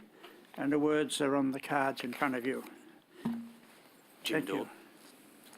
Jim Dawson, Executive Director, Commercial Assets, Treasury. I solemnly, sincerely and truly declare and affirm that the evidence now about to be given by me shall be the truth, the whole truth and nothing but the truth. Thank you. Philip Gardner, Deputy Secretary of Commercial, New South Wales Treasury. I solemnly, sincerely and truly declare and affirm that the evidence now about to be given by me shall be the truth, the whole truth and nothing but the truth. Kim Curtin, Executive Director of the Infrastructure and Structured Finance Unit, New South Wales Treasury. I solemnly, sincerely and truly declare and affirm that the evidence now about to be given by me shall be the truth, the whole truth and nothing but the truth. Thank you. Sally Walkham, Executive Director, Commercial Branch, Department of Premier and Cabinet. I solemnly, sincerely and truly declare and affirm that the evidence now about to be given by me shall be the truth, the whole truth and nothing but the truth. Thank you. As you know, if there's any question that you are not able to answer today, you can take it on notice and reply to us within 21 days. Do any of you wish to make an opening statement? I would like to make an opening Good, statement. thank you. I understand Ms. Walkham would like to as well. Good, thank you, Mr. Gardner. Mr. Gardner, can you just use the big microphone, not the small? Yeah. Is this not? That's for Don't need that at all? Hansard. That's for recording. Okay. That's amplification. Thank you. I'd like to start by introducing myself and my New South Wales Treasury colleagues and outlining our respective involvement with WestConnex, particularly as it relates to the terms of reference for this specific inquiry. I'm the Deputy Secretary of the Commercial Unit within New South Wales Treasury. I have overall responsibility for the teams that my two colleagues lead, as well as for the transaction unit, which manages the major asset recycling transactions undertaken, such as the 51% sale of WestConnex. With respect to the WestConnex sale process, I was on the Sale Transaction Steering Committee, and I'm also the interim chair of the Roads Retained Interest Proprietary Limited Entity, henceforth known as Ripple. My colleague Jim Dawson is the Executive Director responsible for the Commercial Assets Unit within Treasury. The unit has overall responsibility for the funding, policies and governments of the state-owned corporations and other government businesses. With regards to WestConnex, Mr. Dawson and his team have worked with SMC on board appointment, policy and reporting matters. The Commercial Assets Unit also has oversight of the recently established Ripple entity, which holds the 49% of WestConnex. The role that Mr. Dawson and his team relates to representing the shareholders and is independent of the negotiations and engagement that take place between SMC and RMS with respect to the delivery, operations and maintenance of the project. His team has been involved in the sale process to the extent that they have overseen the establishment, financing and ongoing policy oversight and reporting of the retained interest Ripple. My other colleague, Kim Curtin, is the Executive Director of the Infrastructure and Structured Finance Unit within Treasury. The ISFU works alongside the delivery agencies on major PPP projects and provides advice on procurement, risk allocations, financing and documentation. With regard to WestConnex, I've been advising RMS on those matters with respect to the various project deeds for the 3 stages. Similarly, the transaction sale team has operated separately from the negotiations and engagement that takes place between SMC and RMS with respect to the delivery, operations and maintenance of the project. The sale team has been responsible for selling the 51% of WestConnex business as it operates under the project deeds between SMC and RMS. Finally, it is important to note for the inquiry the major event that's taken place between the date of the submission from the New South Wales Government for this inquiry was lodged, and today is that the agreement to sell the 51% of WestConnex to the Sydney Transport Partners Consortium for $9.3 billion was signed and announced at the end of August, and the financial close was achieved on September 27th. Thank you. So I'm representing the Department of Premier and Cabinet, and for my opening statement I'm just going to briefly describe the various roles that the department has had in the development and delivery of WestConnex. Firstly, the department is a member of the WestConnex Interagency Steering Committee, which has oversight of the procurement and delivery of the project.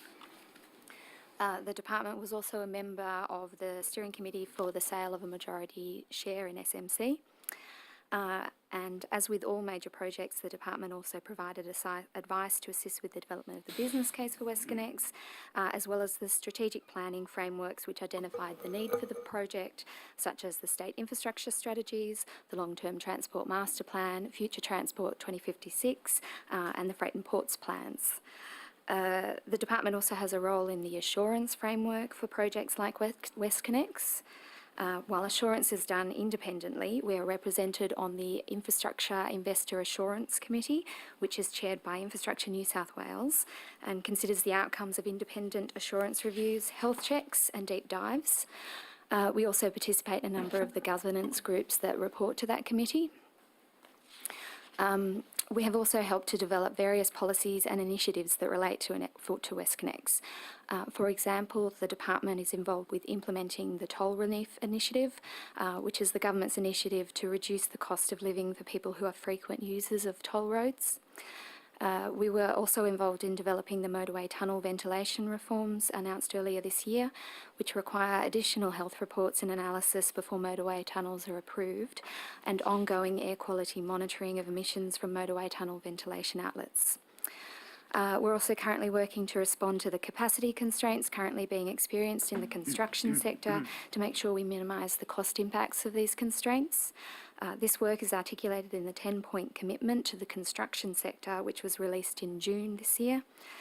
Development of this plan was led by Infrastructure New South Wales together with infrastructure delivery agencies, Treasury and the Department of Premier and Cabinet, and implementation is now well underway in collaboration with industry.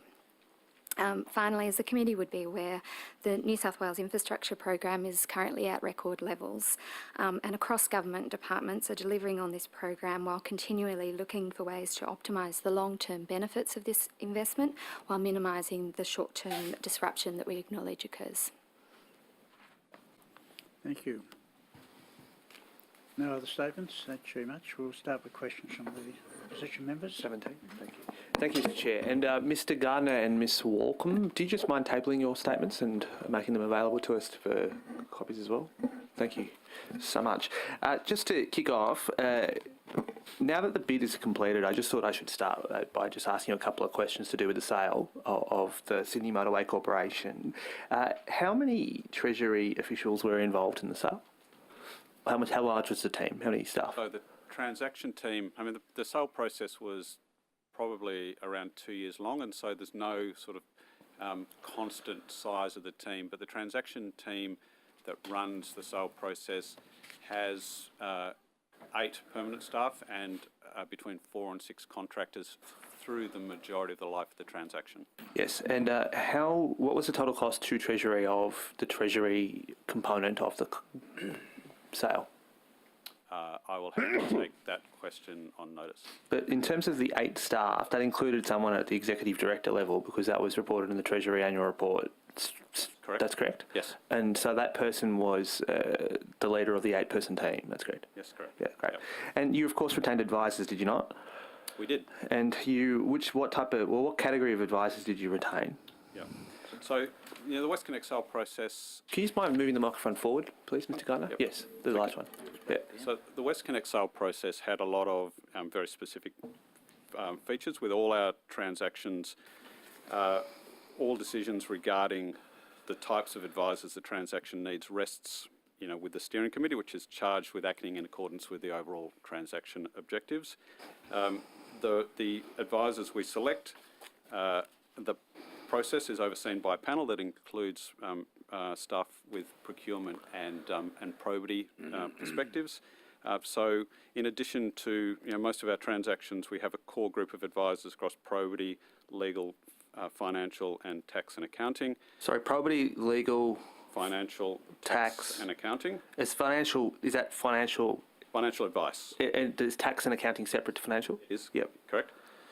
In addition to that, we had advisors advising the state on traffic modelling, on communications, on environmental matters. When you say advising the state, my question is about Treasury. That is advising Treasury, yeah. Yes. Okay. Advising the steering committee. Yep. technical, demographic and macroeconomic support to support the traffic modelling. We also utilise the resources of SMC management and Transport for New South Wales and RMS staff. Thank you. And just in terms of, what was the total cost of all the advisors? So in terms of the cost of advisors, we obviously comply with our reporting obligations under the GIPA Act, and all the individual advisor costings will be released in the total stake sector accounts in the Crown entity financial statements, which will be released this quarter. So that's good, but what was the total cost?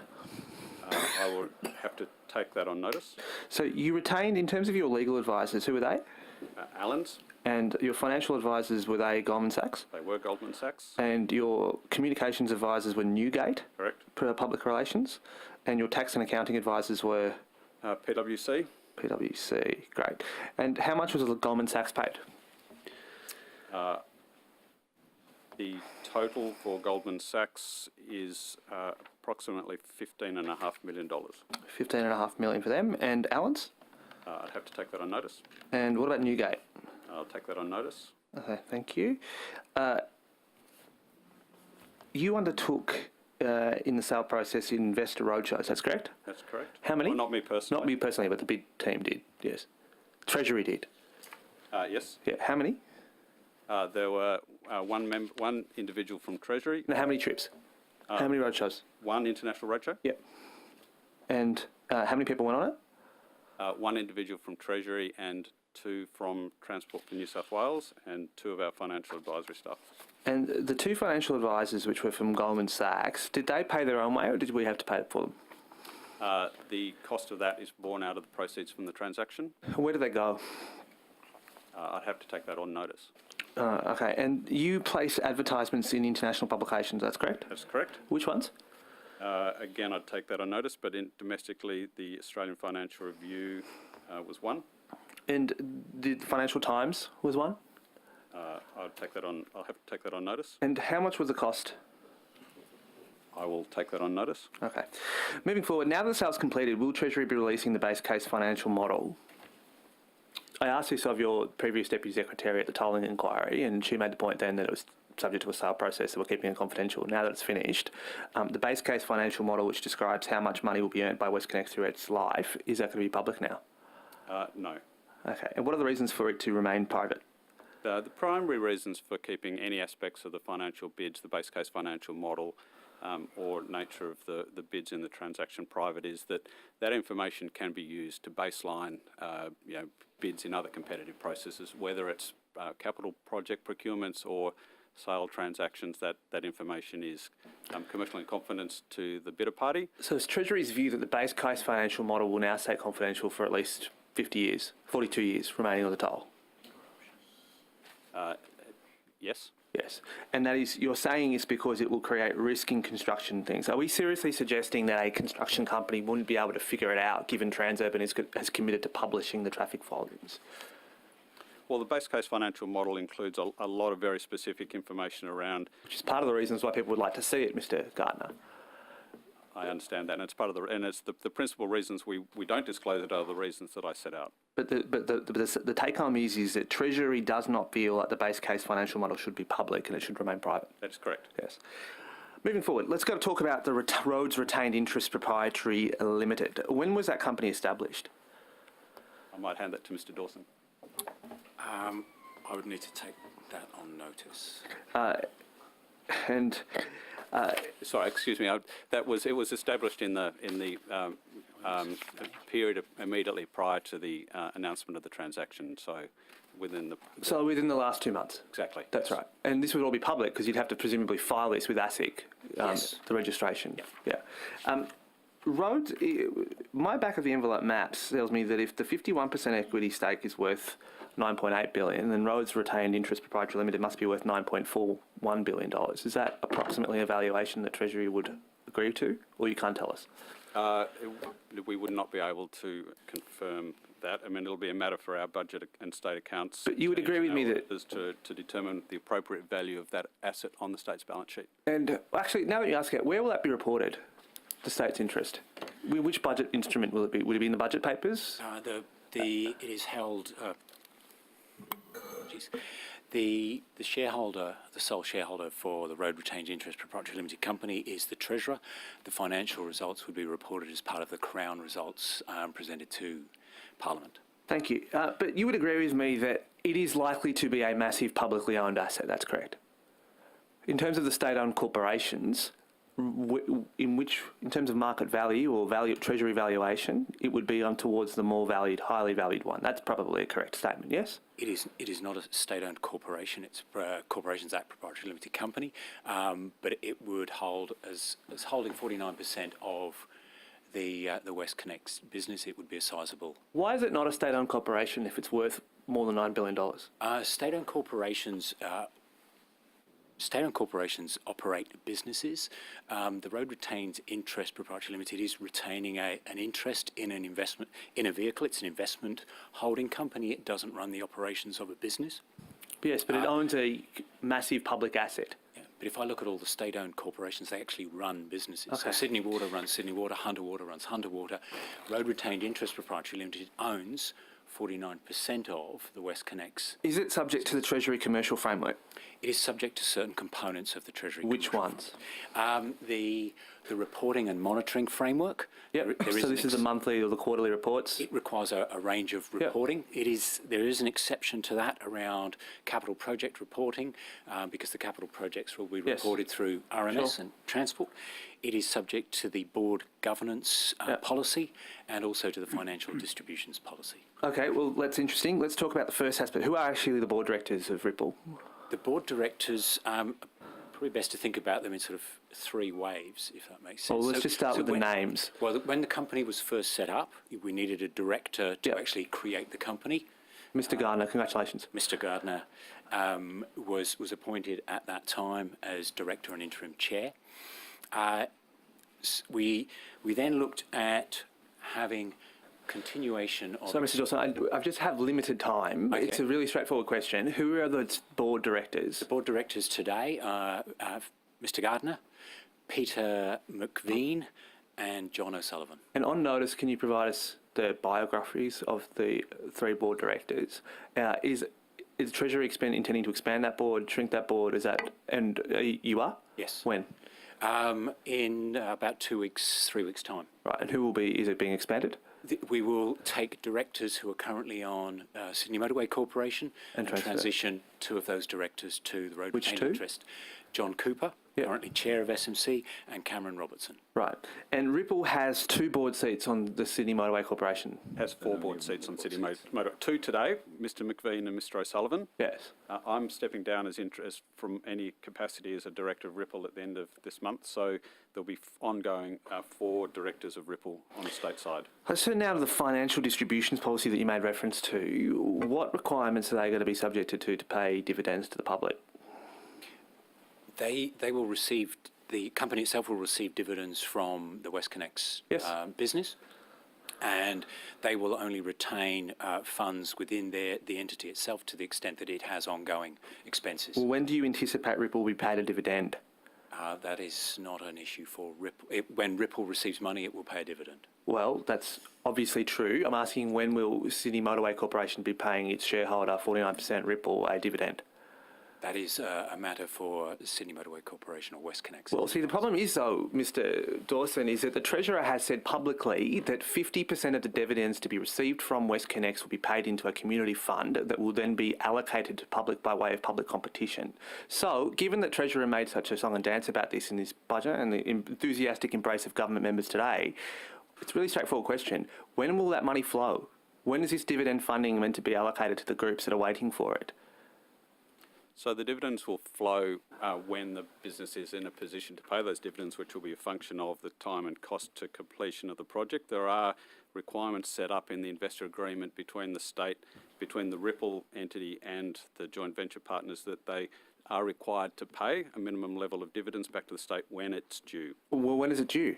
So again, the time frame of flows of financial information, anything to do with dividend streams, revenues are things that are commercial in confidence. So it's commercial. But then why then is the Treasurer out there going to community groups, please come forward and make an application to this thing? Why are we seeing the extensive PR campaign around this if you can't tell us the most basic of information, which is when is this money going to be available to the public? So the New South Wales Generations Fund is being seeded by $3 billion from the government, irrespective of the dividends and the flows from the WestConnex business. Right, so you're forecasting, but do you have a estimate? Have you been advised and you're not telling us, or you just have no idea when this money is to be arriving?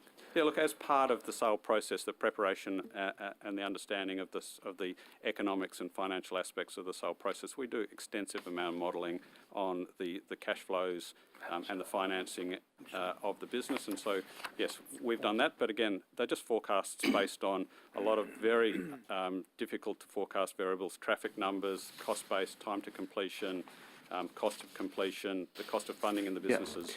Yep. Okay. Moving forward, do you want to explain what the State Works contribution is? You have to. Mr. Gardner.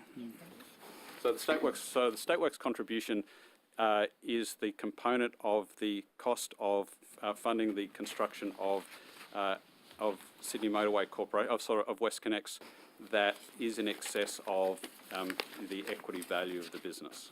Right, and that is to the value of what, 1.6 billion on present value of 1.4? I'd have to take that on notice. When's it payable? It is payable according to a schedule.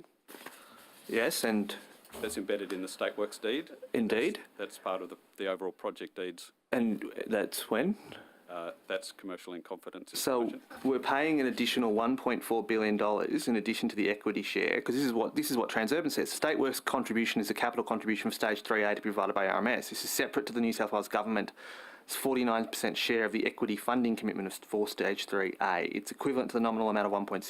This is the point which we're trying to get to the bottom of. It says here, Transurban has said to their stockholders, this is separate to the New South Wales Government's 49% share of the equity funding commitment. That's correct. So are we giving them an additional 1.5 or 1.6? No, that State Works commitment was always part of the broad $16.8 billion funding for WestConnex. It's no change to the way the project was going to be funded. Mr. Gardner, this is the question that now comes, moving on, this is a question that's now come to us from many of the submissions that we've received, all of which call for Stage 3A to be abandoned. And notwithstanding, I'm not volunteering any views as to whether that's good or bad, what is the cost to the taxpayer if Stage 3 was to be abandoned in both 3A and 3B? You might not be able to specify precisely the cost, but are we payable? What would we have to pay out? I'd have to take that on notice. Would we have to pay financial penalties? If we were to abandon Stage 3. I'm asking because we have gotten many people in the community would actually like to know. Like, it's been one of the repeated themes in the submissions, and I think to be fair to the people who have given us submissions, I should ask. Absolutely. It's absolutely hypothetical scenario. Yes. It's very difficult. I don't have a well, it's not necessarily hypothetical. It's a call for action that the community, some parts of the community are making. So you would have to pay presumably financial penalties. What we said we'd owe them under the base case financial model. Are these all? That's correct. I would take that on notice. Okay. The gateway funding, moving on to that bit, now that we've learned through a exotic form of evidence from RMS that the gateway is no longer part of WestConnex, it's to cost us 2.2 to 2.6 billion, that's correct? That's my understanding. Yeah. So last year, the Sydney Morning Herald reported that it was to cost $1.8 billion. And that was they said came from a leaked document from Cabinet. And of course, you as a diligent Deputy Secretary can't comment on Cabinet leaks, but was it ever costed at $1.8 billion? I'm not aware. Okay. And where is it? Can you point to any aspect of the budget papers that contains a reservation for the gateway? So Gateway is funded obviously from a combination of the $800 million within the WestConnex budget. The remainder of it will be funded from, at this stage, Consolidated Fund and from... So not Restart New South Wales? There is not currently a reservation in Restart New South Wales. Is there one contemplated? I'd have to take that on notice. Well, see, that's quite crucial, because if you're not intending to use Restart New South Wales, and you don't have to comply with the Infrastructure New South Wales Act, that's correct, isn't it? Which therefore means that the business case and the benefit cost ratio all has to apply. What will then, does that mean that Treasury's guidelines will apply in its place? How is this being funded? Is it being funded from Restart? If it's not from consolidated revenue, what other roads is this going to come at the expense of? Well, it still needs to comply with all of the INS Best Infrastructure assurance, New yes. South Wales assurance processes, so it will go through all of the gateway reviews. But the Act says you cannot use Restart New South Wales money unless it has a benefit cost ratio of more than 1. Now, if you're telling us that it's coming from consolidated revenue, then that doesn't apply. So I'm asking you, in its absence, the Public Accountability Committee would like to know what should we rely upon as the test if we're not going to be relying on the legislative test.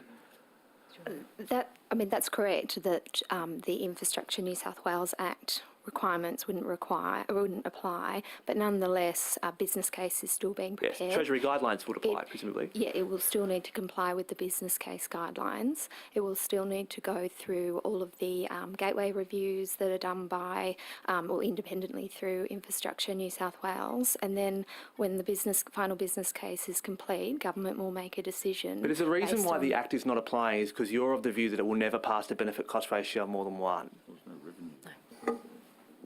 No, that's not the reason.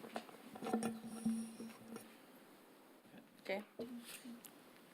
We move on to Ms. Fairman. Thanks, Chair. Turning to compulsory acquisition, Mr. Gardner, I assume this is directed to, how much does the legal bill currently stand at arising from compulsory acquisitions to date? I have had no involvement in compulsory acquisition activities and have no knowledge of that. Anyone else? No, the compulsory acquisition work is all led by RMS, so they have the details of it. So Premiers? No, again, that's a matter for RMS. Well, the transport cluster leads on property acquisition, done for motorway and public transport projects, and they do that through the Centre for Property Acquisition, they would have the figures on the costs so far. So there's no one on the panel that has any knowledge of how many people have put in claims for more money in terms of market value of their houses. That's all RMS. Is that what you're... Exactly. Correct. All right. So with the business case, so is it the case that final business cases are required by Treasury for projects with a total cost of over $5 billion or $5 billion? Is that correct? Oh, they certainly are required. A final business case? Yeah. So you've obviously seen the revised strategic business case of WestConnex, November 2015. Updated. Treasury did, yes. So have you asked for RMS for a revised business case once again? Have to take that on notice. What do you mean you have to take that on notice? We have no information, and therefore I can't definitively rule it out, and therefore I have to take that question on notice. So you're not sure? You're at a WestConnex inquiry, Exactly. Mr. Gardner, with Yes. respect. You're at a WestConnex inquiry, and I'm asking you whether Treasury has requested a revised business case from RMS. As far as I know, the answer is no, but I cannot categorically affirm that no one in Treasury has asked that, and therefore I will take that question on notice. So just back to the compulsory acquisition. I mean, I thought possibly you could take on notice because we had such a short amount of time with RMS as we do with you in terms of the cost of compulsory acquisition. So one of the questions was around the legal bills in terms of the total legal bills where it currently stands for compulsory acquisitions. Another one is the difference between what people, the market value, basically the claims that they have made from RMS. So Treasury surely would be at some point aware of this, if you could take that on notice as well. We'll take that on notice. Okay. And then how much has the New South Wales government made from, if we've got the proceeds of selling 51% of SMC, which I understand you just said was 9.26 billion, minus all of the future costs associated with WestConnex. What's the balance of that 9.26 billion? I understand the Treasurer was talking about investing that in future infrastructure projects. What's the balance? So there are three sources of funding related to the WestConnex project. One is the $9.3 billion or $9.26 billion that was raised in the sale transaction. A second aspect of it is that immediately after financial close, the business will refinance part of one of the stages, and that will generate a little over $1 billion of cash to the state. The third is there was a sum of cash around $500 million sitting in the SMC business that came back to the state. If you add that to the $1.5 billion Commonwealth grant, then you get a sum that's in excess of $12 billion.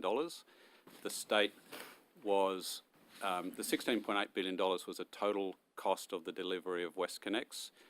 That was not what the state was going to pay for WestConnex. The state was, a portion of that was raised through debt, and so the state was likely to pay in the order of $11 billion of grants and equity into the WestConnex project through its full life to completion, and therefore the sale proceeds and associated cash flows have exceeded that total sum of money. And you've also got to remember that there's a significant amount of debt in the order of $4 billion that was on the state's balance sheet that SMC held that's been removed from the state's balance sheet. So and the state still owns 49% of the business.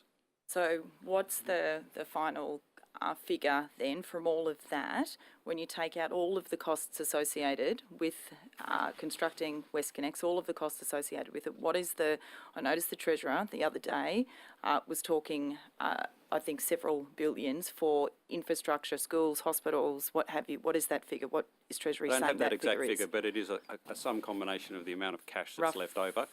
Plus you've got that $4 billion of debt that's been released from the balance sheet. So the government's decisions around funding capital projects is, you know, in reference to its ability to maintain its AAA credit rating under the Fiscal Responsibility Act. So that's sort of the reference point as to how much money the state has to spend on new projects, as opposed to, you know, what are the net proceeds that come out of WestConnex. But it's. I think the Treasurer the other day did say a certain number of billions, didn't he? Exactly. Yeah, I can't affirm exactly what he said.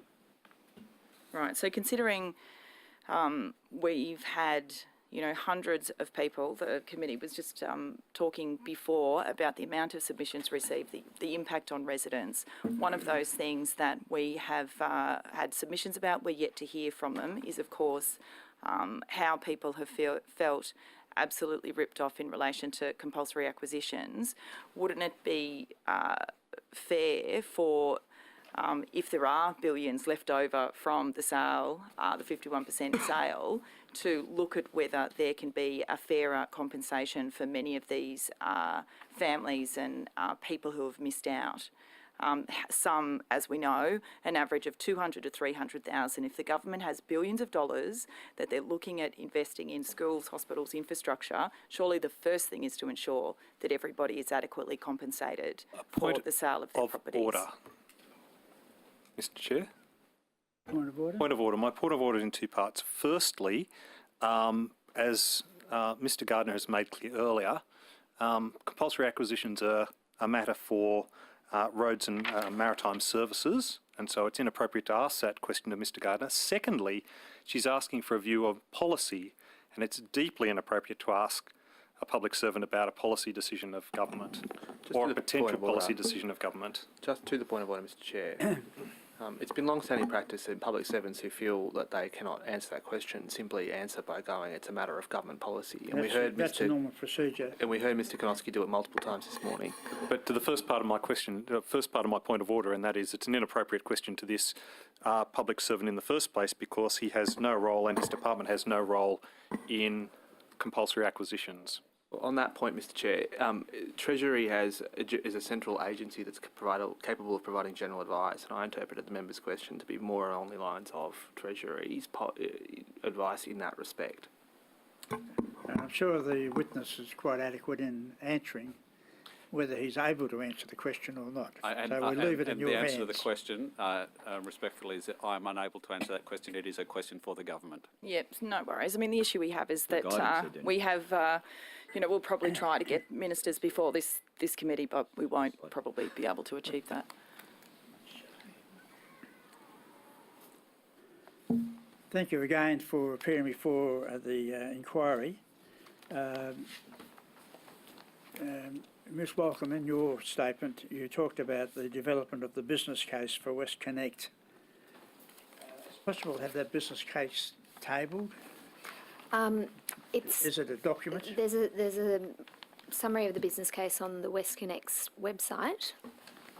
So that's been publicly released. It's on the website? Yes. Yes. Yep. The summary. Is it can you provide us with a summary of the business case? Well, I can provide you with the same thing that's on the WestConnex website, which is the summary, yes. All right, thank you. I assume somebody in the department did the assessment as to whether it's more efficient to have a tunnel or above ground development. Obviously, all the tunnelling is a major construction project underground. So who did the analysis as to whether it was more economical, or obviously not more economical, underground or above ground? Well, that would have been part of the work done by Roads and Maritime Services and its technical advisors as part of the business case.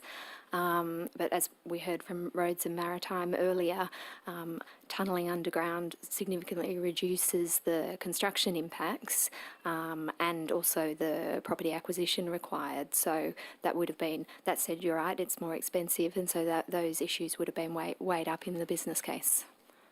So the acquisitions would have been a very large amount of money because of the businesses, housing, etc. That's right. We would have had to acquire more properties if we had built purely above ground. So was there a comparison above ground, below ground done? I'm not aware of that detail. We can take that on notice. So that's, I'd like to know, approximately what the saving was by constructing tunnels instead of being above ground. Mm-hmm. In your statement, you also talked about the assurance framework for projects like WestConnex. Could you explain that assurance framework?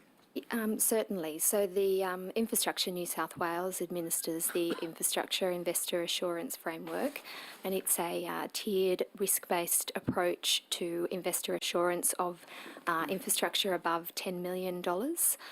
So any infrastructure above that amount goes through a process of being assigned a tier. So WestConnex is Tier 1, so, which is high profile, high risk, and then there are 4 tiers, and each tier is subject to different levels of assurance depending on the tier that they're at. So the projects are then subject to different amounts of project monitoring, reporting, and external expert reviews, such as gateway reviews, which happen at specific stages of business case, procurement, tendering, contract award, and then benefits realisation. And then there are also health checks and deep dive reviews, which can happen at other stages of delivery if required. Thank you. You also mentioned in your statement the department's involved with implementing toll relief. Could you explain the toll relief policy? Sure. So toll relief is a government initiative to ease the cost of living on frequent users of toll roads. So free vehicle registration is available to owners of privately registered light vehicles if they spend more than $25 a week over the course of a year on a single tag account. So that's $1,300 or more a year. So toll relief started on 1 July this year, and people can make a claim when they renew their vehicle registration. And so they'll receive one free 12-month registration, and depending on the car that they own, they'll save, or the vehicle they own, they'll save between $127 and $715. So what tolls will still exist when the WestConnex is completed? What tolls? Where will the tolls still operate? I believe that they will continue to operate where they currently operate, and then WestConnex itself will have a distance-based toll with a cap on it. That's like the M7, isn't it? just like the M7. So the tolling for WestConnex, and trucks will pay more than cars, consistent with other toll roads. So tolling is decisions are obviously a matter for the government, but they're made in line with a set of principles that the government released. They were actually published in a government submission to a Legislative Council Committee on Health and Community Services inquiry into road tolling. So essentially similar principles that new tolls are applied if there's a direct user benefit. Distance-based tolling is applied for new motorways. Tolls charge both directions. They reflect the cost of delivering the motorway network, among other things. You also outlined you're involved in developing the motorway tunnel ventilation reforms, which I know have been a lot of concern to people. The M5 East, for example, it's been a disaster. So what reforms have you introduced? So those reforms require that ventilation outlets of all current and future operating tunnels, motorway tunnels in New South Wales, will be regulated by the Environment Protection Authority. So the EPA will require tunnel operators to meet air quality limits and undertake air quality monitoring where practicable.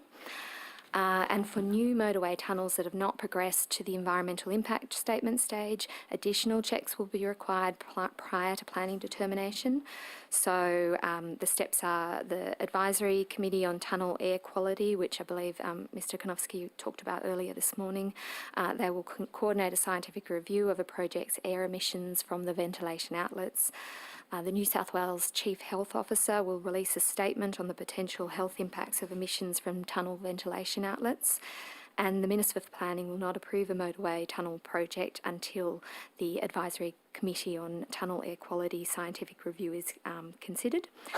So in relation to WestConnex, this means the EPA will regulate ventilation facilities through an environmental protection licence.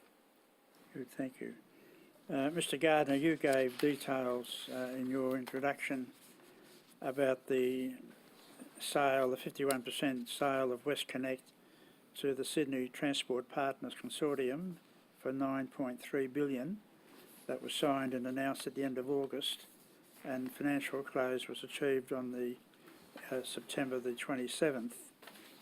Was that $9.3 billion in line with your estimates as to what you would get from the sale? I'll make, Chair, thank you for the question. I'll make a couple of comments around that. One is that the transactions that we run are not all about price. We set out a number of objectives related to the transactions that relate to the ability of the successful party to oversee the completion of WestConnex, as well as the operations and maintenance for the 40 years. They're obviously a partner to government through our 49% ownership of the stake, and therefore it's very important to us that it's an organisation that has demonstrated the ability to work collaboratively with government. We got two bids that substantially met the government's requirements in terms of the proceeds, in terms of meeting all the transaction criteria, and we were very confident, very happy that we ran a competitive process and had a very, very good outcome. It's not just a dollar value then? It is absolutely not just a dollar value. We have a number of important criteria that relate to the ability to deliver and work with government to ensure the best outcomes. Good, thank you. Move on to the government members. Thanks very much. Mr. Gardner and or Mr. Dawson, I just want to talk a little bit more about the sale to STP. Would it be fair to say that the recent price paid was in some way reflective of expected traffic volumes on the project? So I guess it's difficult for us to comment on the specific nature of how they arrived at their bid, but then it is a toll road with capped pricing schedule, and therefore the price they pay is absolutely anchored in the revenue stream from the tolls, as well as the cost from their perspective in terms of operating and maintaining the toll roads. Something you will know about then. Were the volumes forecast by the winning bidder higher than the base case? That is, again, I'm not asking for the modelling, I'm just asking for... Why not? I just want to know, it's a simple question. Was it the forecast by the winning bidder higher than the base case? And unfortunately, I'm unable to provide comment on any attributes relative to the government's position, the government's modelling versus the private sector bids. I'm sorry. Frustrating, is it? Would it be fair to say then that the market has reinforced the original BCR forecast?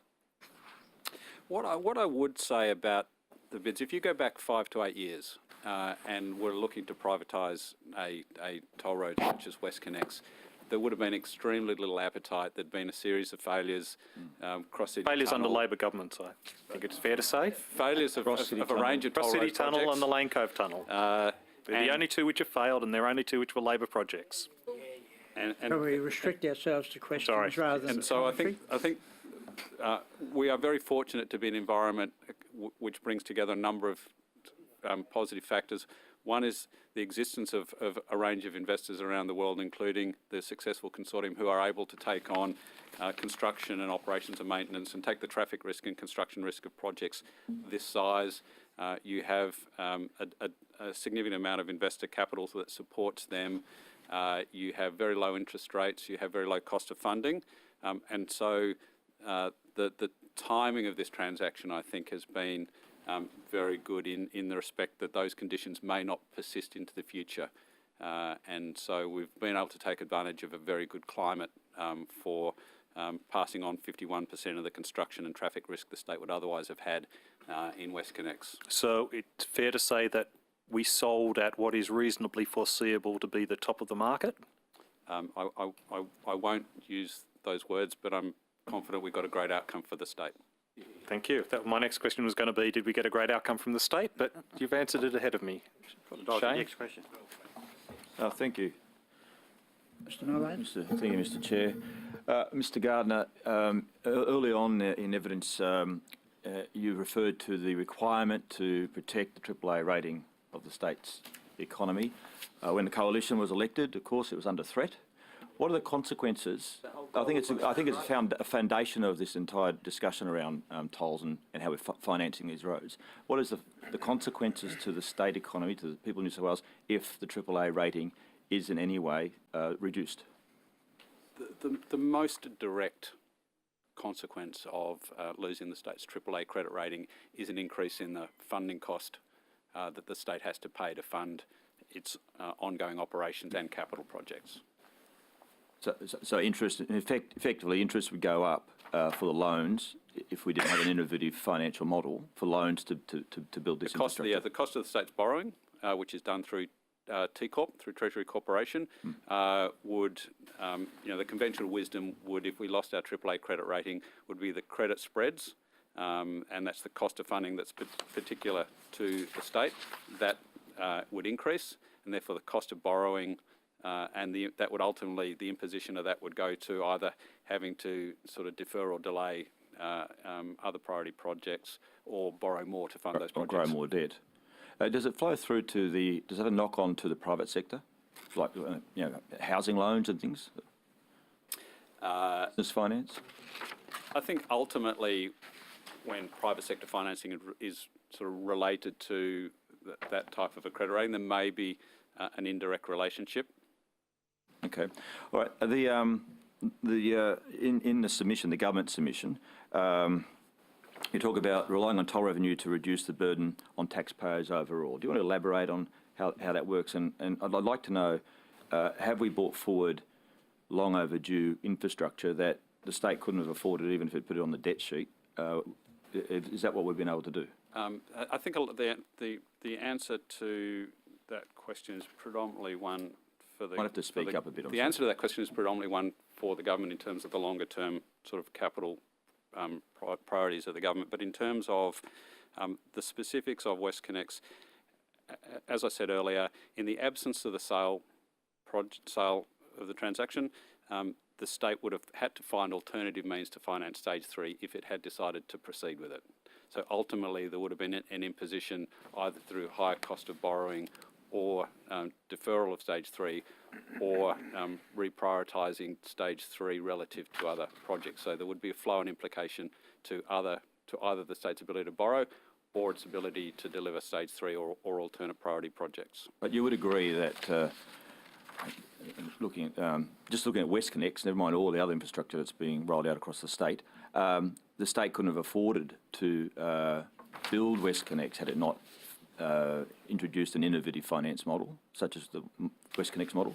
Point of order. I think that the member knows he's inviting the public servant before us, a very senior one, though, to speculate over a hypothetical issue. I think he should put in those terms. If you ask him to, be hypothetical, say be hypothetical. But I don't think it's reasonable to be posing the questions in the terms you are. Yeah, it is a hypothetical scenario. The sale did take place. We've been able to fund stage 3 through the sale mechanism, and the government at some time would have had to make decisions around whether and how it would otherwise have funded stage 3. Yeah, thank you for that. In my words, innovative financial model, is it unique? Is that model used overseas? Is there overseas interest in how we've done this to apply it in other infrastructure projects around the world that you know of? I think one of the interesting aspects of this, which is unusual relative to other major capital projects, is that, from my understanding, a lot of the plans for this were to build and sell it incrementally, whether as individual stages or as it is. And from my understanding, that is a relatively unique approach to delivering a major capital project. Most are done where you've sold one asset to finance a completely different asset, or it's done through a PPP delivery model. At the time of the consideration of the development of WestConnex, as I said before, there was very limited appetite for the private sector to provide funding into toll road projects, taking on the amount of construction risk and traffic risk. And the state has been rewarded for taking on that construction and traffic risk in this project, given, as I said, the circumstances of going from a period where no one would have been interested in it today where there's a tremendous amount of appetite for this. And so the circumstances have aligned with a good outcome for the state. Okay, thank you for that. And my final question is to Ms Walkham. I think you'll be the one to answer this, you might not be, and defer to your colleagues if it's required, of course. So the M4, as I said earlier in the inquiry, I live at Katoomba on the M4 a lot. The M4 from Penrith to Church Street to the turn-off to Parramatta, that's being upgraded at the moment under the Smarter Freeways or Motorways project, I think worth $400 million. That's not part of WestConnex, is it? That's a separate... The widening of M4? Oh, and ramps and things, yeah. The widening of M4 is part of WestConnex? All the way out to Penrith? Oh. I don't think that's the case. That. No, I don't think that's the case. I think you might want to... Sorry, I know you're probably not the person to ask. That's why I probably asked the wrong person, if anyone else knows, but you might take it on notice. But what I'm getting at is that project there, that's just a Treasury investment or RMS investment in widening the road. It's much more than just widening. It's all kinds of infrastructure going in there. But I just want to check that's separate to the WestConnex. So the motorists on that road who go on that road are not being told for that work. That's the assumption I've made from the project and the signs on the road. So forget it. All right. It's probably take it on notice. Well, you framed that as a question. I did frame it as a question. Take it on notice, Sue. Thank you. Mr. Gardner, you may be aware that community groups and individuals in Western Sydney have been calling for a return of the cashback scheme in place of toll relief. Has Treasury done any modelling on the cost of a return of cashback scheme? Not as far as I'm aware. Ms Walkham, as you would be aware, there have been calls for a return of cashback. Has Premier's asked or done any internal modelling in relation to a potential cost of return for the cashback scheme? Not that I'm aware of, but RMS or the Transport for New South Wales may have, so we can take that on notice. Okay. Would they not have gone to Treasury, Mr. Gardner, to seek that sort of financial advice? So cashbacks are a function of traffic. A lot of information that RMS actually is the owner of relating to the volume of traffic, what tolls those individuals, that traffic pays, and also how a cashback may change utilisation of the network. It's a very complex traffic modelling exercise, and therefore RMS is the agency we would direct that line of questioning to. Okay. That's I'll just have one more question then. In the concessions is to 2060 for the toll roads. I'll be 96 then, so I'm sure I'll be sitting here in the inquiry still. But how do you trigger or how do you come around an agreement to do upgrades of the infrastructure? Like the M5 has been widened further out west, and that went on for years. I mean, how do you trigger those upgrades? There's going to be requirements to upgrade it in 2045 or something. So what's the trigger for your 49% ownership, 51% ownership relationship? The high-level answer to that is those sort of performance metrics and the actual sort of management of the operations and upgrade and maintenance are all embedded in the project deed, which is the relationship between SMC as the client and the grantor of the concession and the operator. I don't know, Skirton, if you want to add to that. Well, the project deeds do have provision for amendments. So if government wanted to make an amendment to or a significant change to the roads as they are, then there's a provision in there to work together in partnership with the WestConnex entities to make those changes. But so it's under a normal PPP kind of contract. You would always have the provision for modifications and alterations during the term. A new arrangement, restructure the arrangement. I mean, you project 12 million population for Sydney by then, which is huge. Well, thank you, Mr. Chairman. Thank you. No other questions? fine. We thank you very much for your attendance and the information you provided us with. So all the best with WestConnex. Thank you very much. And if there's any questions, I notice you have 21 days to answer from when you get the questions from the Secretariat sent to you. Thank you. So you don't have to count on your memory. You'll get a copy. Thank you.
Could each witness, starting from my left, please state their name and position title and swear either an oath or affirmation.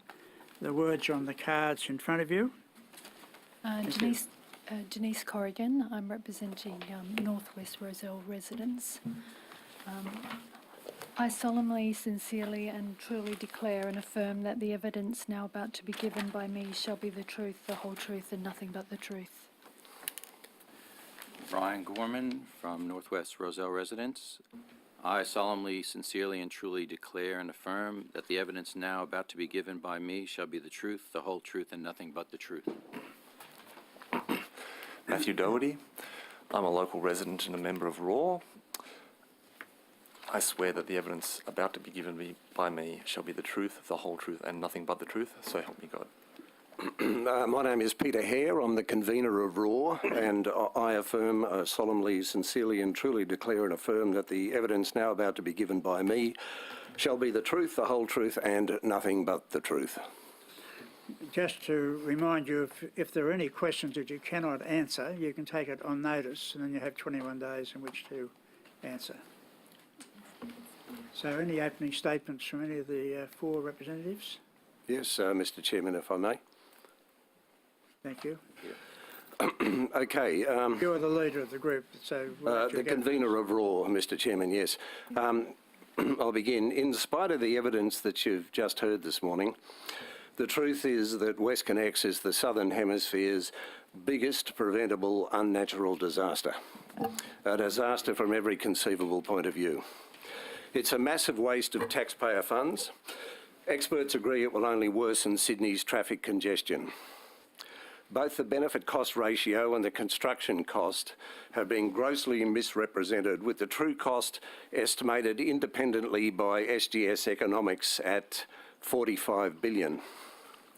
There has been no governance. Had there been, AECOM would certainly have been barred from the project, not only because of investigations into corruption with their overseas dealings, but due to their appalling track record in relation to the business cases prepared for the failed Lane Cove Tunnel, the Clem 7 Tunnel in Brisbane and the Cross City Tunnel here.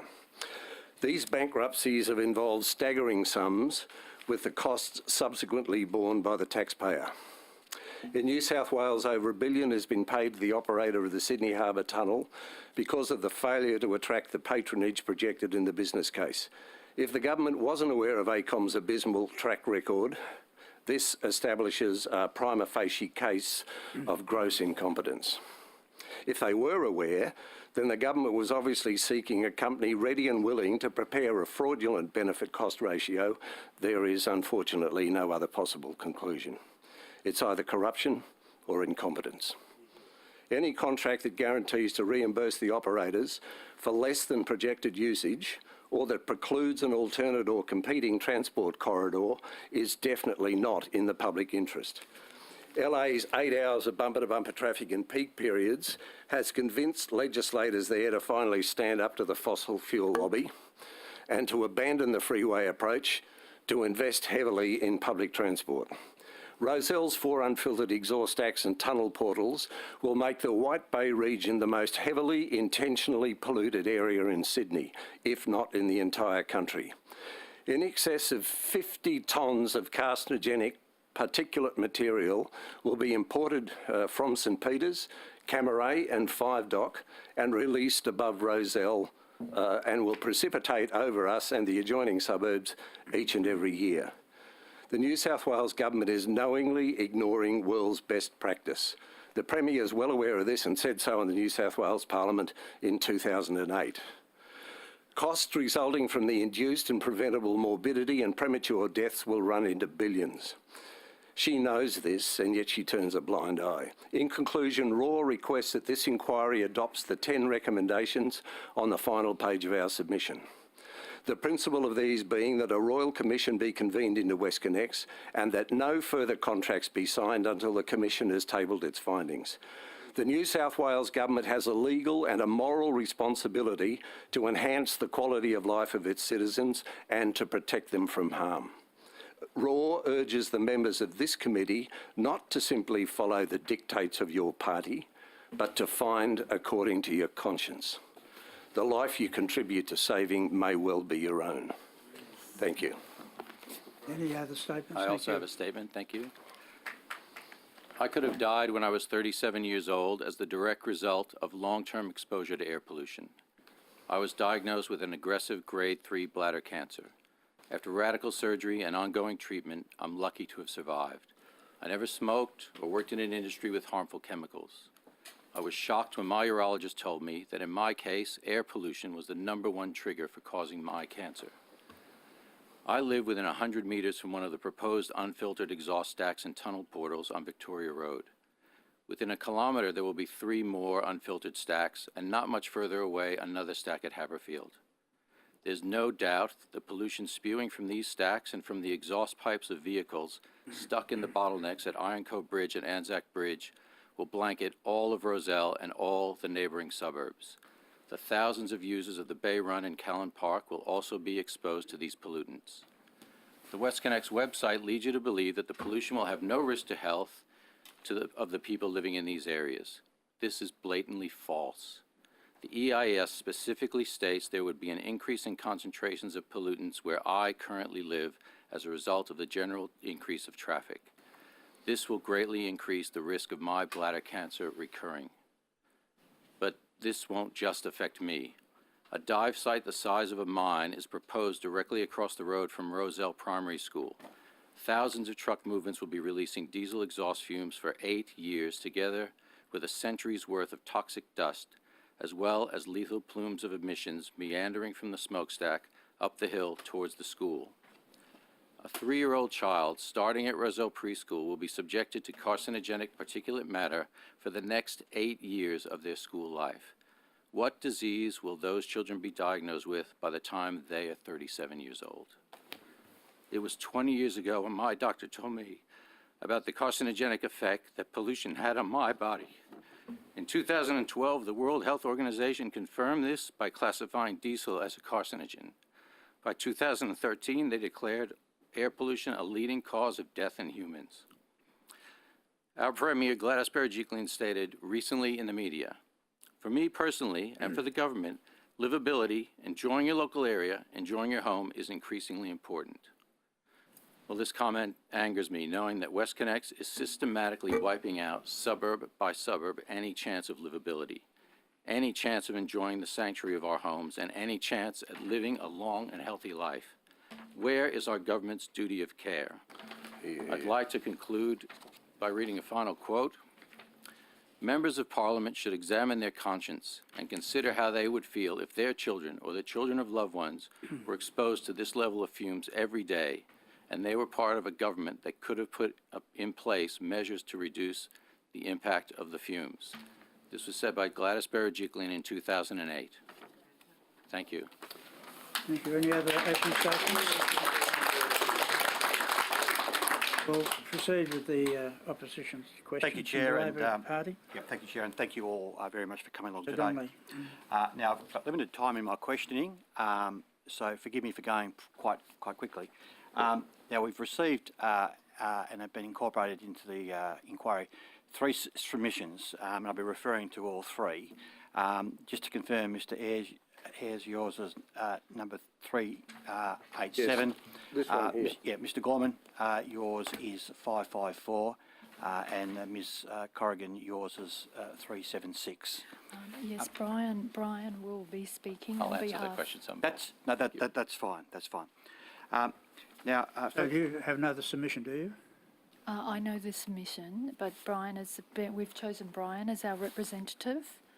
And I'm just sitting here to, anything No, you can't No answer. extra submission, no. No. No, No, okay. Okay. First of all, start with Mr. Hare with your submission. Go to page number 2 of your submission. In your executive summary, going on to the next page, you go through a number of points. Just quickly, commenting on the the 5th dot point about the compulsory acquisitions and the issue that you made some reference to in your opening statement. Would you like to elucidate on your concerns about the compulsory acquisition process as you see it? Yes, well, it seems to have been grossly unfair in so much as that some of the information that we've had from residents who've been forced to leave Roselle have been paid what they estimated to be about 60 cents in the dollar in terms of the comparative or expected market value of their property. And part of that means... And they've approached you and, in fact, provided some evidence that yes, precisely, market rates have shown somewhat different. Yes, that's the case. RAW has something like 800 members who live principally on the peninsula and in the adjoining suburbs. Yes, so that's certainly the case. And the problem that they found is that the paltry sum that they received in relation to the compulsory acquisition has meant that they've had to seek to purchase out of the area. And obviously the disruption that's caused has been a huge concern. Any other witnesses have any information or comment about the issue of the compulsory acquisition process in terms of its direct effect perhaps on you or people that you've been talking to and working with on this issue? Yes, we do. I think the key issue is that for us, in our area of Roselle, the only way and the first way we found out, as well as some of the residents on Victoria Road who lost their houses, was through a television story on Channel 9 News. So as far as community consultation. The first time you heard that the properties were being acquired was because you tuned into Channel 9? That's right. Right. Okay. July 2016. And in terms of the final settlement of a price, which was transacted for the purchase of the house, was it below what you understand was market value? Or people believe it was below market value? I don't have any awareness to that myself. Okay, no, that's fine. So that was more a point to do with the actual provision of information about the process being got underway. That's right. That's the point you make, yes. Yeah, can I just, sorry, Yes. Once the process, the RMS started talking to residents in our street, those residents who'd been known for many years ceased to have conversations with us about compulsory acquisitions and price. Right, So okay. Mr Hare, jumping back to you, just on that page 2 again, the second last point about the, you say the recommendations of the Audit Office of New South Wales and the Australian National Audit Office in regards to WestConnex both suggest that the project should not proceed, open quotes, until the business cases are thoroughly revisited for stages 2 and 3. Are you quoting directly from one or either of those? Yes, this was from information that was provided on the internet. Our submission, I should add, was compiled with input from about a dozen people, but yes, that's clearly my understanding. Okay, can I take you over the page to page 3, and the second last point, which I'd like you to make some comment on, is to do with the matter of the concerns of residents with respect to the exhaust stacks. Bit of echo here. The exhaust stacks and lack thereof with respect to the provision of a filtration system. Would you like to expand on that, please? Yes, certainly. Well, world's best practice essentially is that these road tunnels adopt in-tunnel filtration, which comes about as a result of the tunnel design. It's incorporated in the initial stage of tunnels. And you've got examples of this in Japan, Norway, Spain, Italy, China, where these tunnels have been built with both oxides of nitrogen and particulate matter filtration incorporated into the design. The experience in Japan has shown that this approach is incredibly effective, removing up to 98% of particulate matter, which obviously, as we all know, and as has been confirmed by the World Health Organization, is a proven carcinogen. So clearly, the removal of these carcinogenic materials are vital if the government is at all serious about not contributing to the decline in health of the not only tunnel users, but also of the people who live adjacent. So the RMS, in fact, I was shocked at the evidence that was given here this morning by the RMS. Clearly, it's a nonsense. World's best practice is that tunnels be filtered, both for the oxides of nitrogen and also for particulate matter. That's clearly world's best practice. The Premier herself is aware of this. She said so in this Parliament building in 2008.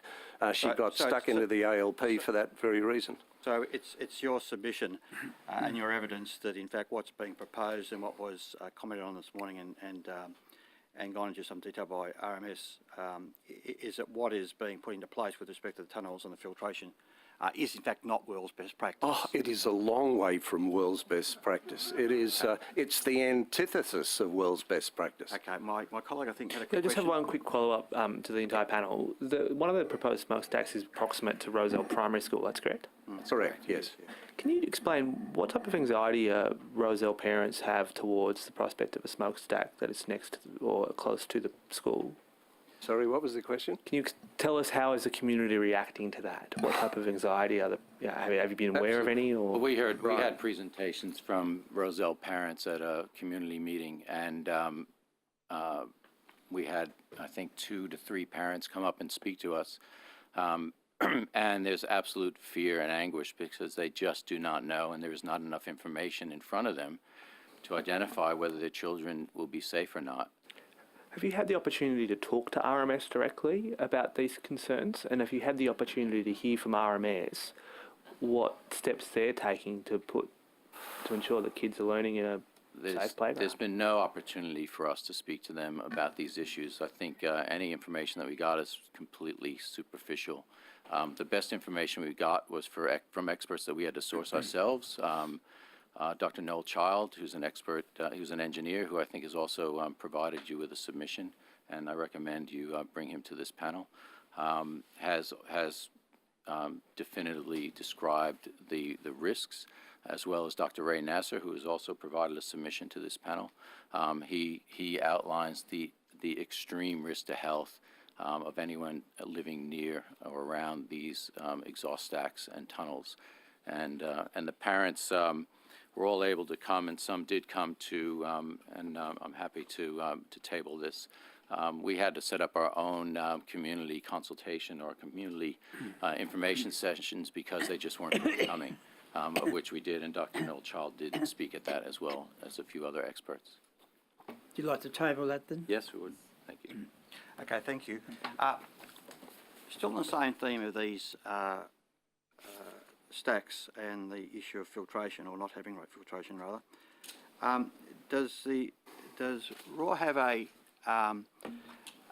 view about the reasons why, as best you can understand, the government are proceeding along the track that they are with respect to the funneling of the exhausts from the tunnels? Yes, yes. Please. I believe there are two reasons, and the first is pretty childish, but it simply amounts to a loss of face, essentially, and the second relates to cost. I mean, if effectively the government has to admit that they're setting about to kill people by importing pollution on the sort of scale that they're proposing, the flow-on effect of that is that existing road tunnels would then ipso facto have to be filtered as well, and the costs associated with installing the filtration equipment in those tunnels would be horrendous. So I think really that's the attitude, that's the reason for the attitude that's being expressed by the RMS. There can be no other reason. Okay, I've just got 2 minutes, unfortunately. Can I just jump over to Ms. Corrigan, your submission, but Mr. Gorman may well wish to assist in the answering of it with you. The issue of the acquisition, this is on page 2 of your submission, of the ex-Tigers, Balmain Tigers site on Victoria Road. You make some comments on page 2 going over to top of page 3. Is there any particular points that you'd like to draw out there and highlight about that whole exercise of its acquisition? Yeah. I think the two main issues here have to do with the cost and also the traffic modeling that was done when the original DAs were put in for developments in the Tigers, the ex-Tigers site. The main reason for the RMS denying approval was that there was an inability to satisfy the traffic requirements. So what completely shocks and surprises us is that the ex-Tiger site is now going to be a dive site for the future Western Harbour Tunnel, which I'm again happy to table some information that defines exactly where that is. And of course, that's right opposite the Roselle Public School. So I don't understand how the traffic is going to work any better with hundreds and hundreds of truck movements coming onto that street. Can I go to the top of page 4 of the submission, which relates to the issue of compulsory acquisition for property for the project, and specifically the point to make at point D.5 about residents unable to move due to lower house prices, presumably associated with the project. So on the top of page 4, the effect of the project in lowering the value of house prices. Now you make certain points there. Is anything you'd like to add to that?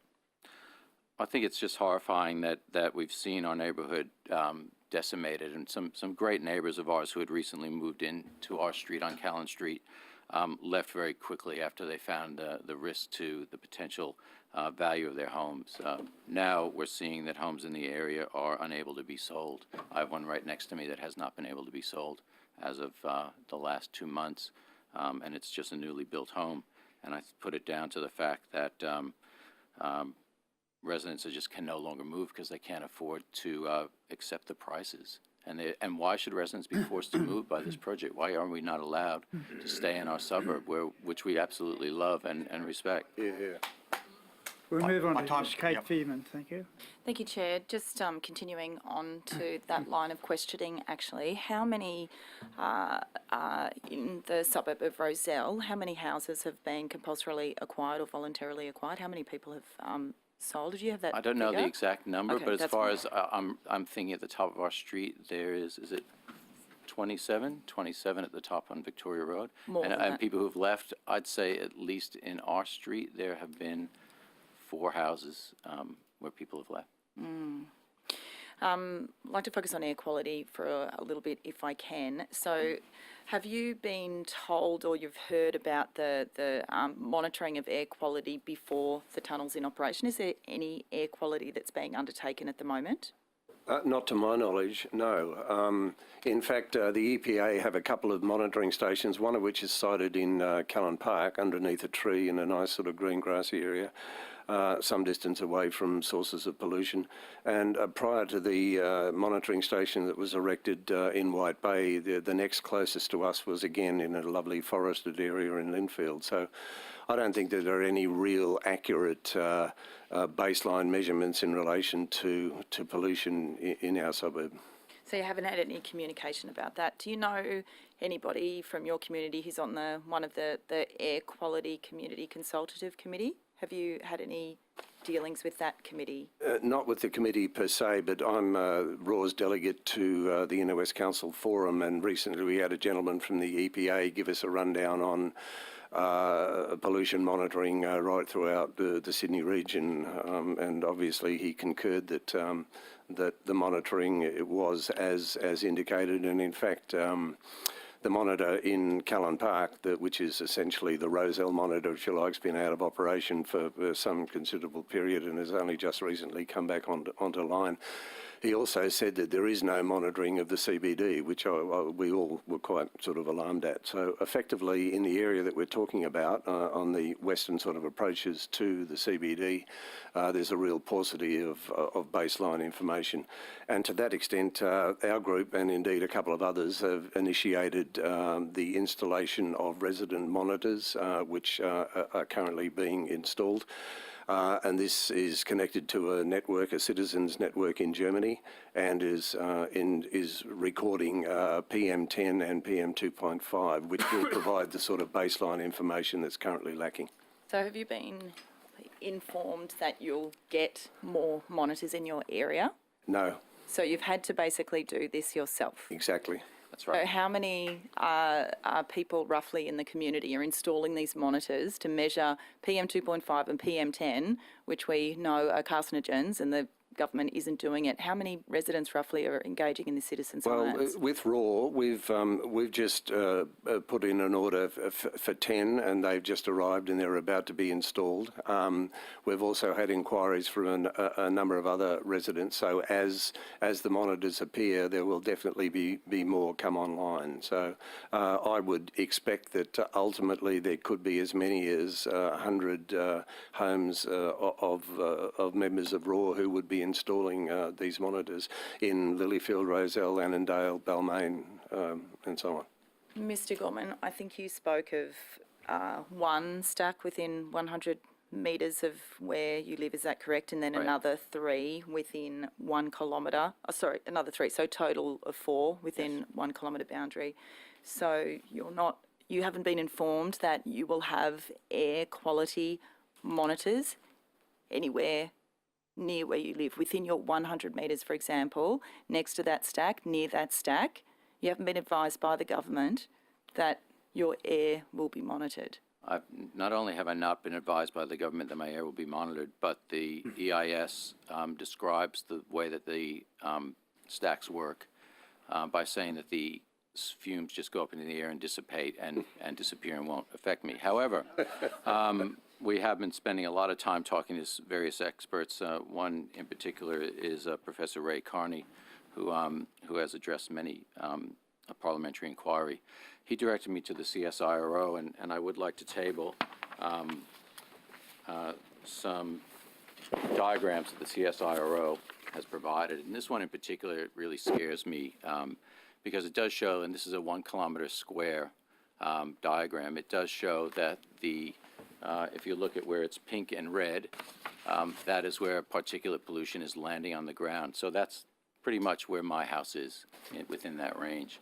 So although what's being professed by the EIS, that it all disappears and it isn't really going to affect anybody, it's absolutely false. This proves it, and it's a CSIRO report, not something that I've made up. Thank you for that.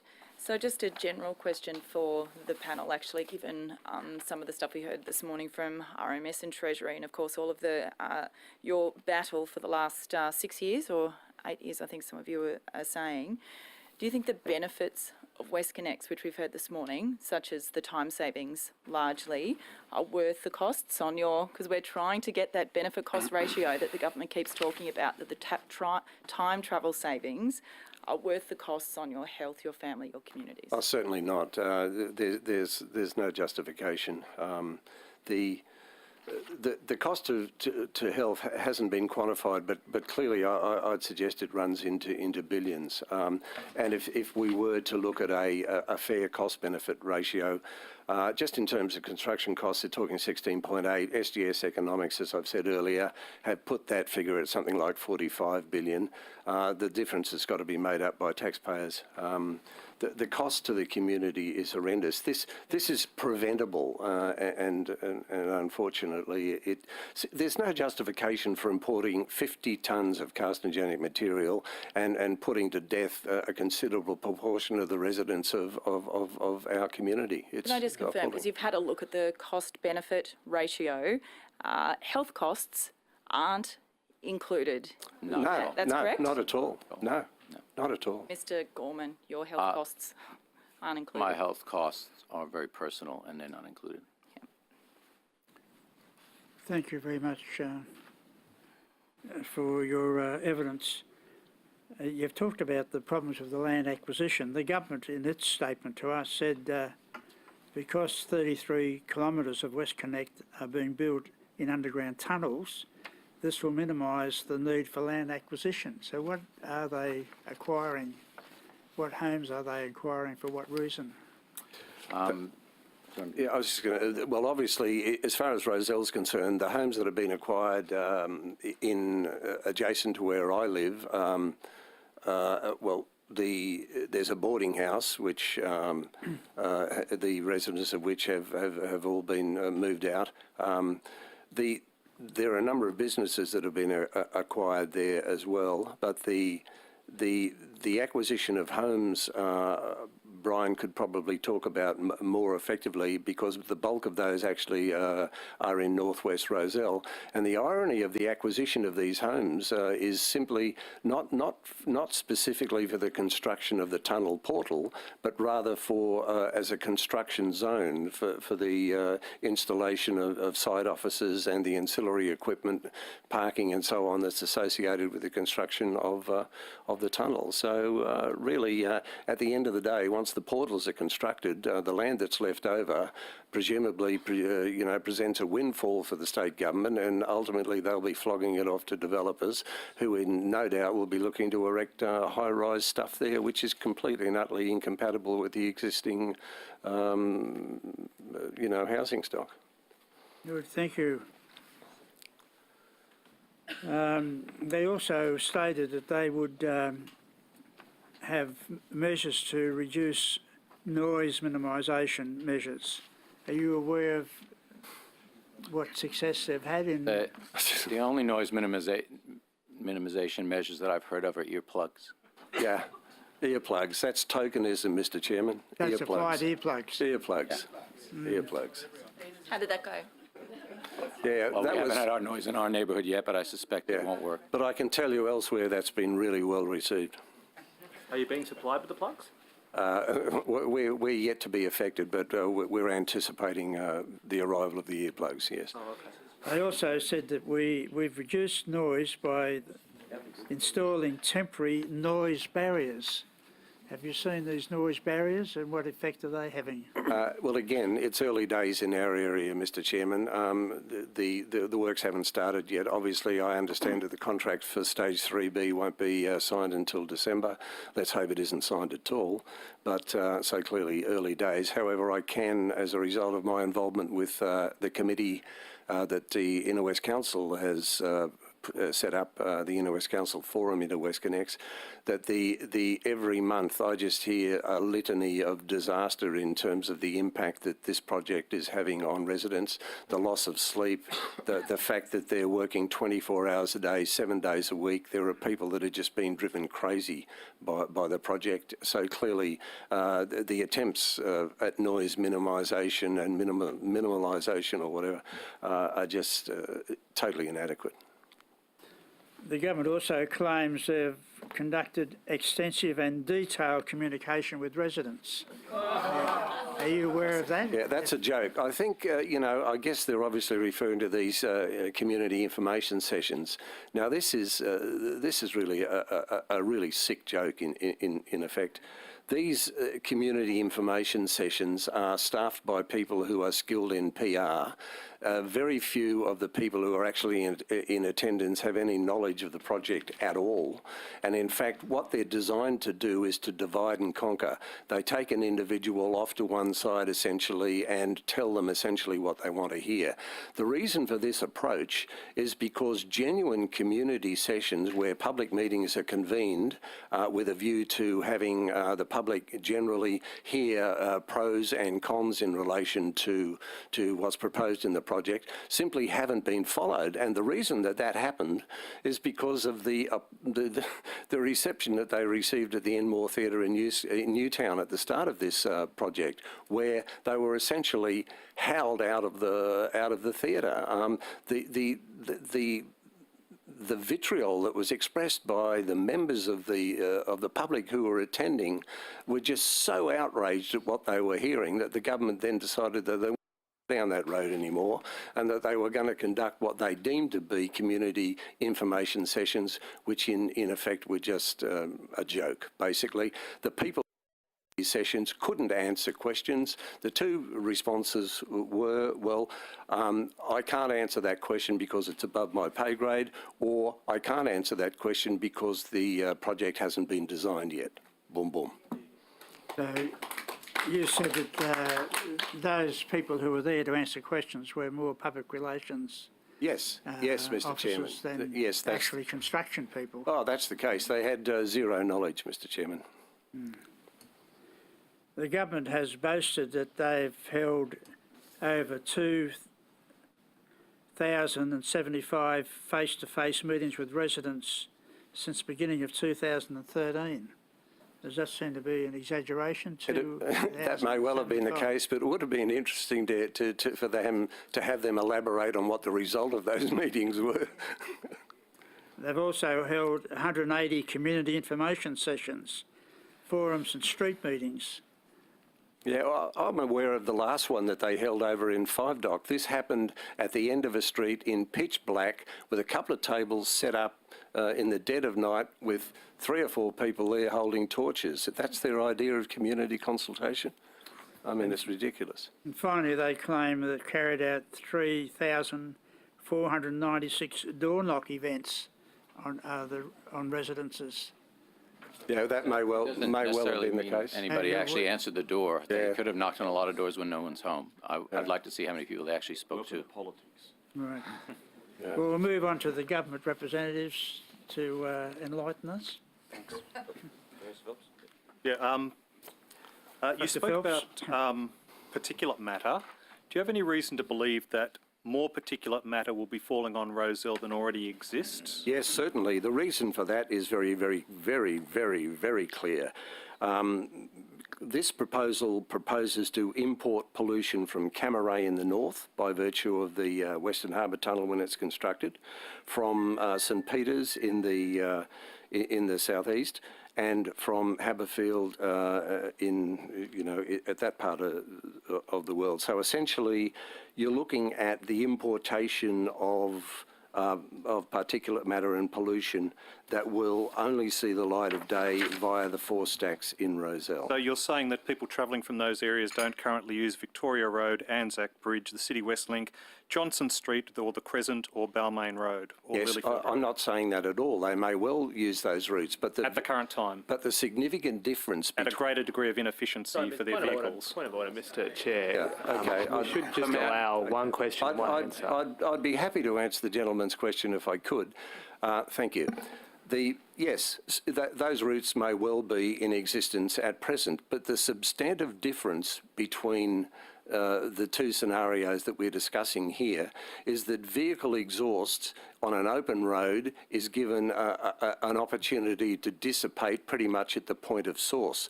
The significant difference between that scenario and WestConnex is that WestConnex are proposing, as I've just outlined, to import pollution from suburbs that are kilometres distant from the point of release, and that's the significant difference. If you look at the M5 East Tunnel, based on the figures provided by the RMS, annually the M5 East stack emits around about 10 tonnes of particulate matter every year. If we use that as a baseline and look at the 4 stacks in Rozelle, you're looking at something in the order of 50 tonnes of particulate matter that will be released in Rozelle, and much of that stuff is generated from as far away as Macquarie, St Peters and Haberfield. So despite the fact that trucks and smaller vehicles will be moving far more efficiently at a constant speed through the tunnel, you believe... The point of order, Mr. Chair, the member is entitled to ask his question in silence.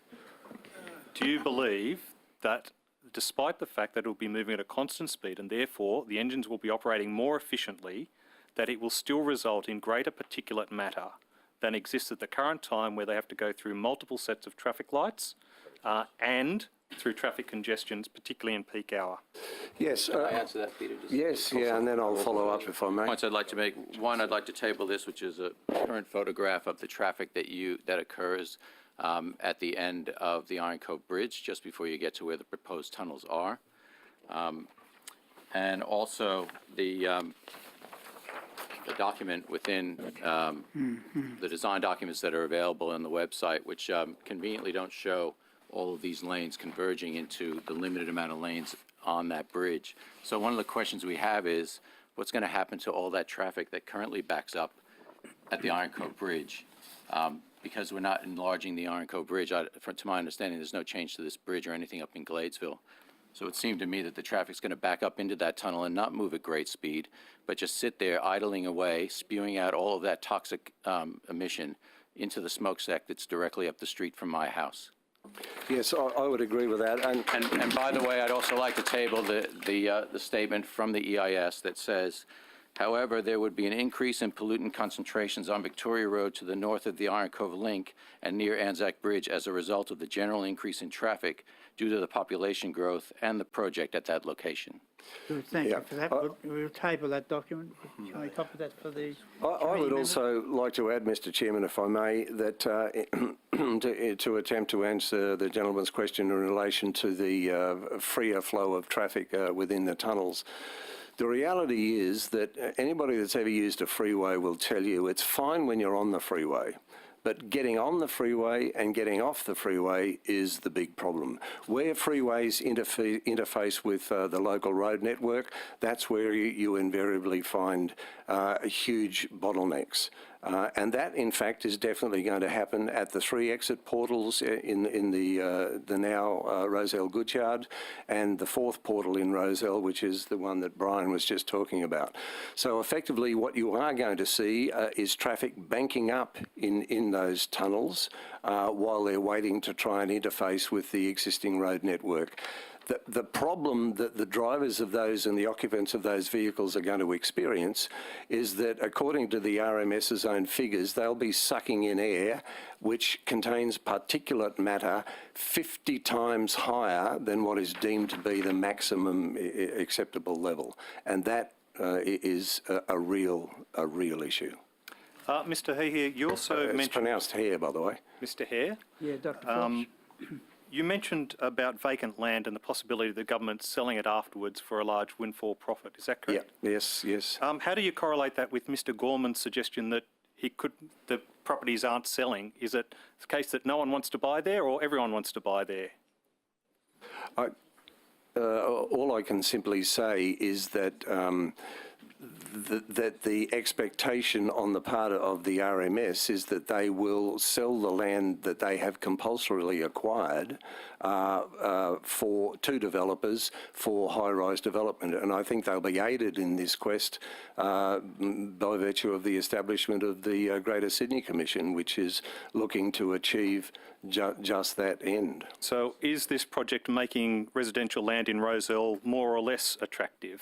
I think the short answer to that question would have to be, based on the experience and the information and the feedback I'm getting from members of RAW, there are people who have definitely got out of the area and have no desire to come back.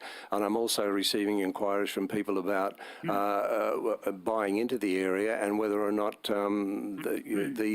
the subsidence that's likely to be caused by the tunnels or the impact on health of the stacks is likely to be a bar to that. So really, it's very much up in the air. I would think that WestConnex is having a negative impact on property prices in the area, and I think once the contracts for Stage 3B are signed and the works get underway, I think you're going to find that the impact will be significantly greater. So you're suggesting there might be a short-term downturn in prices in Rozelle, followed by a large increase afterwards as all these property developers decide to come in and build? I don't think so. I think people are ultimately going to find that the White Bay region, which incorporates Rozelle, Lilyfield, Annandale, and parts of Balmain and so on, is going to become known as a toxic hotspot. And until the tunnels are filtered, then I think you're going to see that property prices will definitely fall in that area. But that's not going to stop the government and developers from putting up high-rise development and attempting to flog it off. Did Mr. Hare, did White Bay once have a power station? It certainly did. And that was fired by coal? It certainly was. And it didn't have scrubbers on those stacks, did it? I don't. I'm not an authority, but if you say so, then that's may well have been the case. So White Bay Power, those who bought in the area while White Bay Power Station was still operating, would have had larger amounts of particulate matter than they're facing under the new regime, wouldn't they? Well, I've lived in Rozelle. Or are you suggesting coal is clean? I'm certainly not suggesting coal is clean. I've lived in Rozelle since 1976, and in that time, the White Bay Power Station has not been operational. Yeah. So it's been a while. And may I make a point, though, please, because I think it's important to identify that I don't think anybody would say that it's a great thing to have particulate pollution landing on the populace in any suburb in any part of the city. So if there was an ancient substation, an ancient power station that became defunct because it was no longer acceptable to have that sort of pollution on the populace, what's going to happen when you look at these tunnels and the particulate pollution coming out of them? Aren't they just like that power station, where in times in the future we'll say, thank God that's gone because that was such a huge risk to the community's health? Also let the member... Up, of course, as you know. Did you want to add something? Yes. I'd also like to let the member know that the population of Pyrmont by the 1980s had fallen to something in the vicinity of 1,800 people. Alongside this incinerator. Good. Any further questions? Yes, I do have further questions. You mentioned that the business case was inaccurate, and in your submission you said that the BCR reduced slightly from 1.71 to 1.64. Would it be fair to say that both BCR figures are well above 1, thereby confirming WestConnex is a value-adding project? Okay, my response to that is that I understand that those figures were supplied by SGS Economics, but in both cases, neither the cost to the community in relation to health certainly wasn't included, and had it been, it clearly would have dropped that figure to substantially below 1. Okay, also in your submission you said that it failed to meet the original goals of the project in connecting to the ports and airport. Are you aware the government's made an announcement about the Sydney Gateway project? Yes, I am aware that that's happened quite recently, but bearing in mind the question that you've asked was related to the original concept of WestConnex, which I believe had 4 goals, and one of which was connectivity to the CBD, another to the airport, a third to the port, and none of those things actually happened. You say in your submission that Sydney needs a world-class public transport system. Yes. Are you aware of how much money the government is spending on public transport over the next 4 years? Yeah, I'm also aware of how much money the government is wasting on WestConnex. So is it fair to say that you're aware that the government's spending $51.2 billion on public transport over the next 4 years? Well, look, as I've said, as we all agree, I think Sydney, probably of all the major cities in the world, has arguably the worst public transport system, bar none. So any amount of money that's spent in relation to improving public transport, particularly for those people in the West, the people who really live kilometres from a train station, kilometres away from a bus stop. These are the people who are forced into their vehicles and who will ultimately be the people who carry the can in terms of cost of WestConnex, and I think that's a bloody inequitable situation. Chair, I think it's the time. No, we'll wait for the bell to go. Don't make the bell ring, Kate. 12:30 does, I did. That brings us to the end of the question, so we thank you very much for your attendance and also for the members of your association and supporters from that region. We know it's a very personal, live issue for each one of you in the audience. So we thank you for coming and being part of our hearing here at Parliament House, and we thank your representatives who have done a pretty good job. Well, thank you, Mr. Chairman, and let's hope that you guys arrive at the right kind of conclusion. Okay, thank you. Thank you very much. We'll adjourn now for lunch, and we'll resume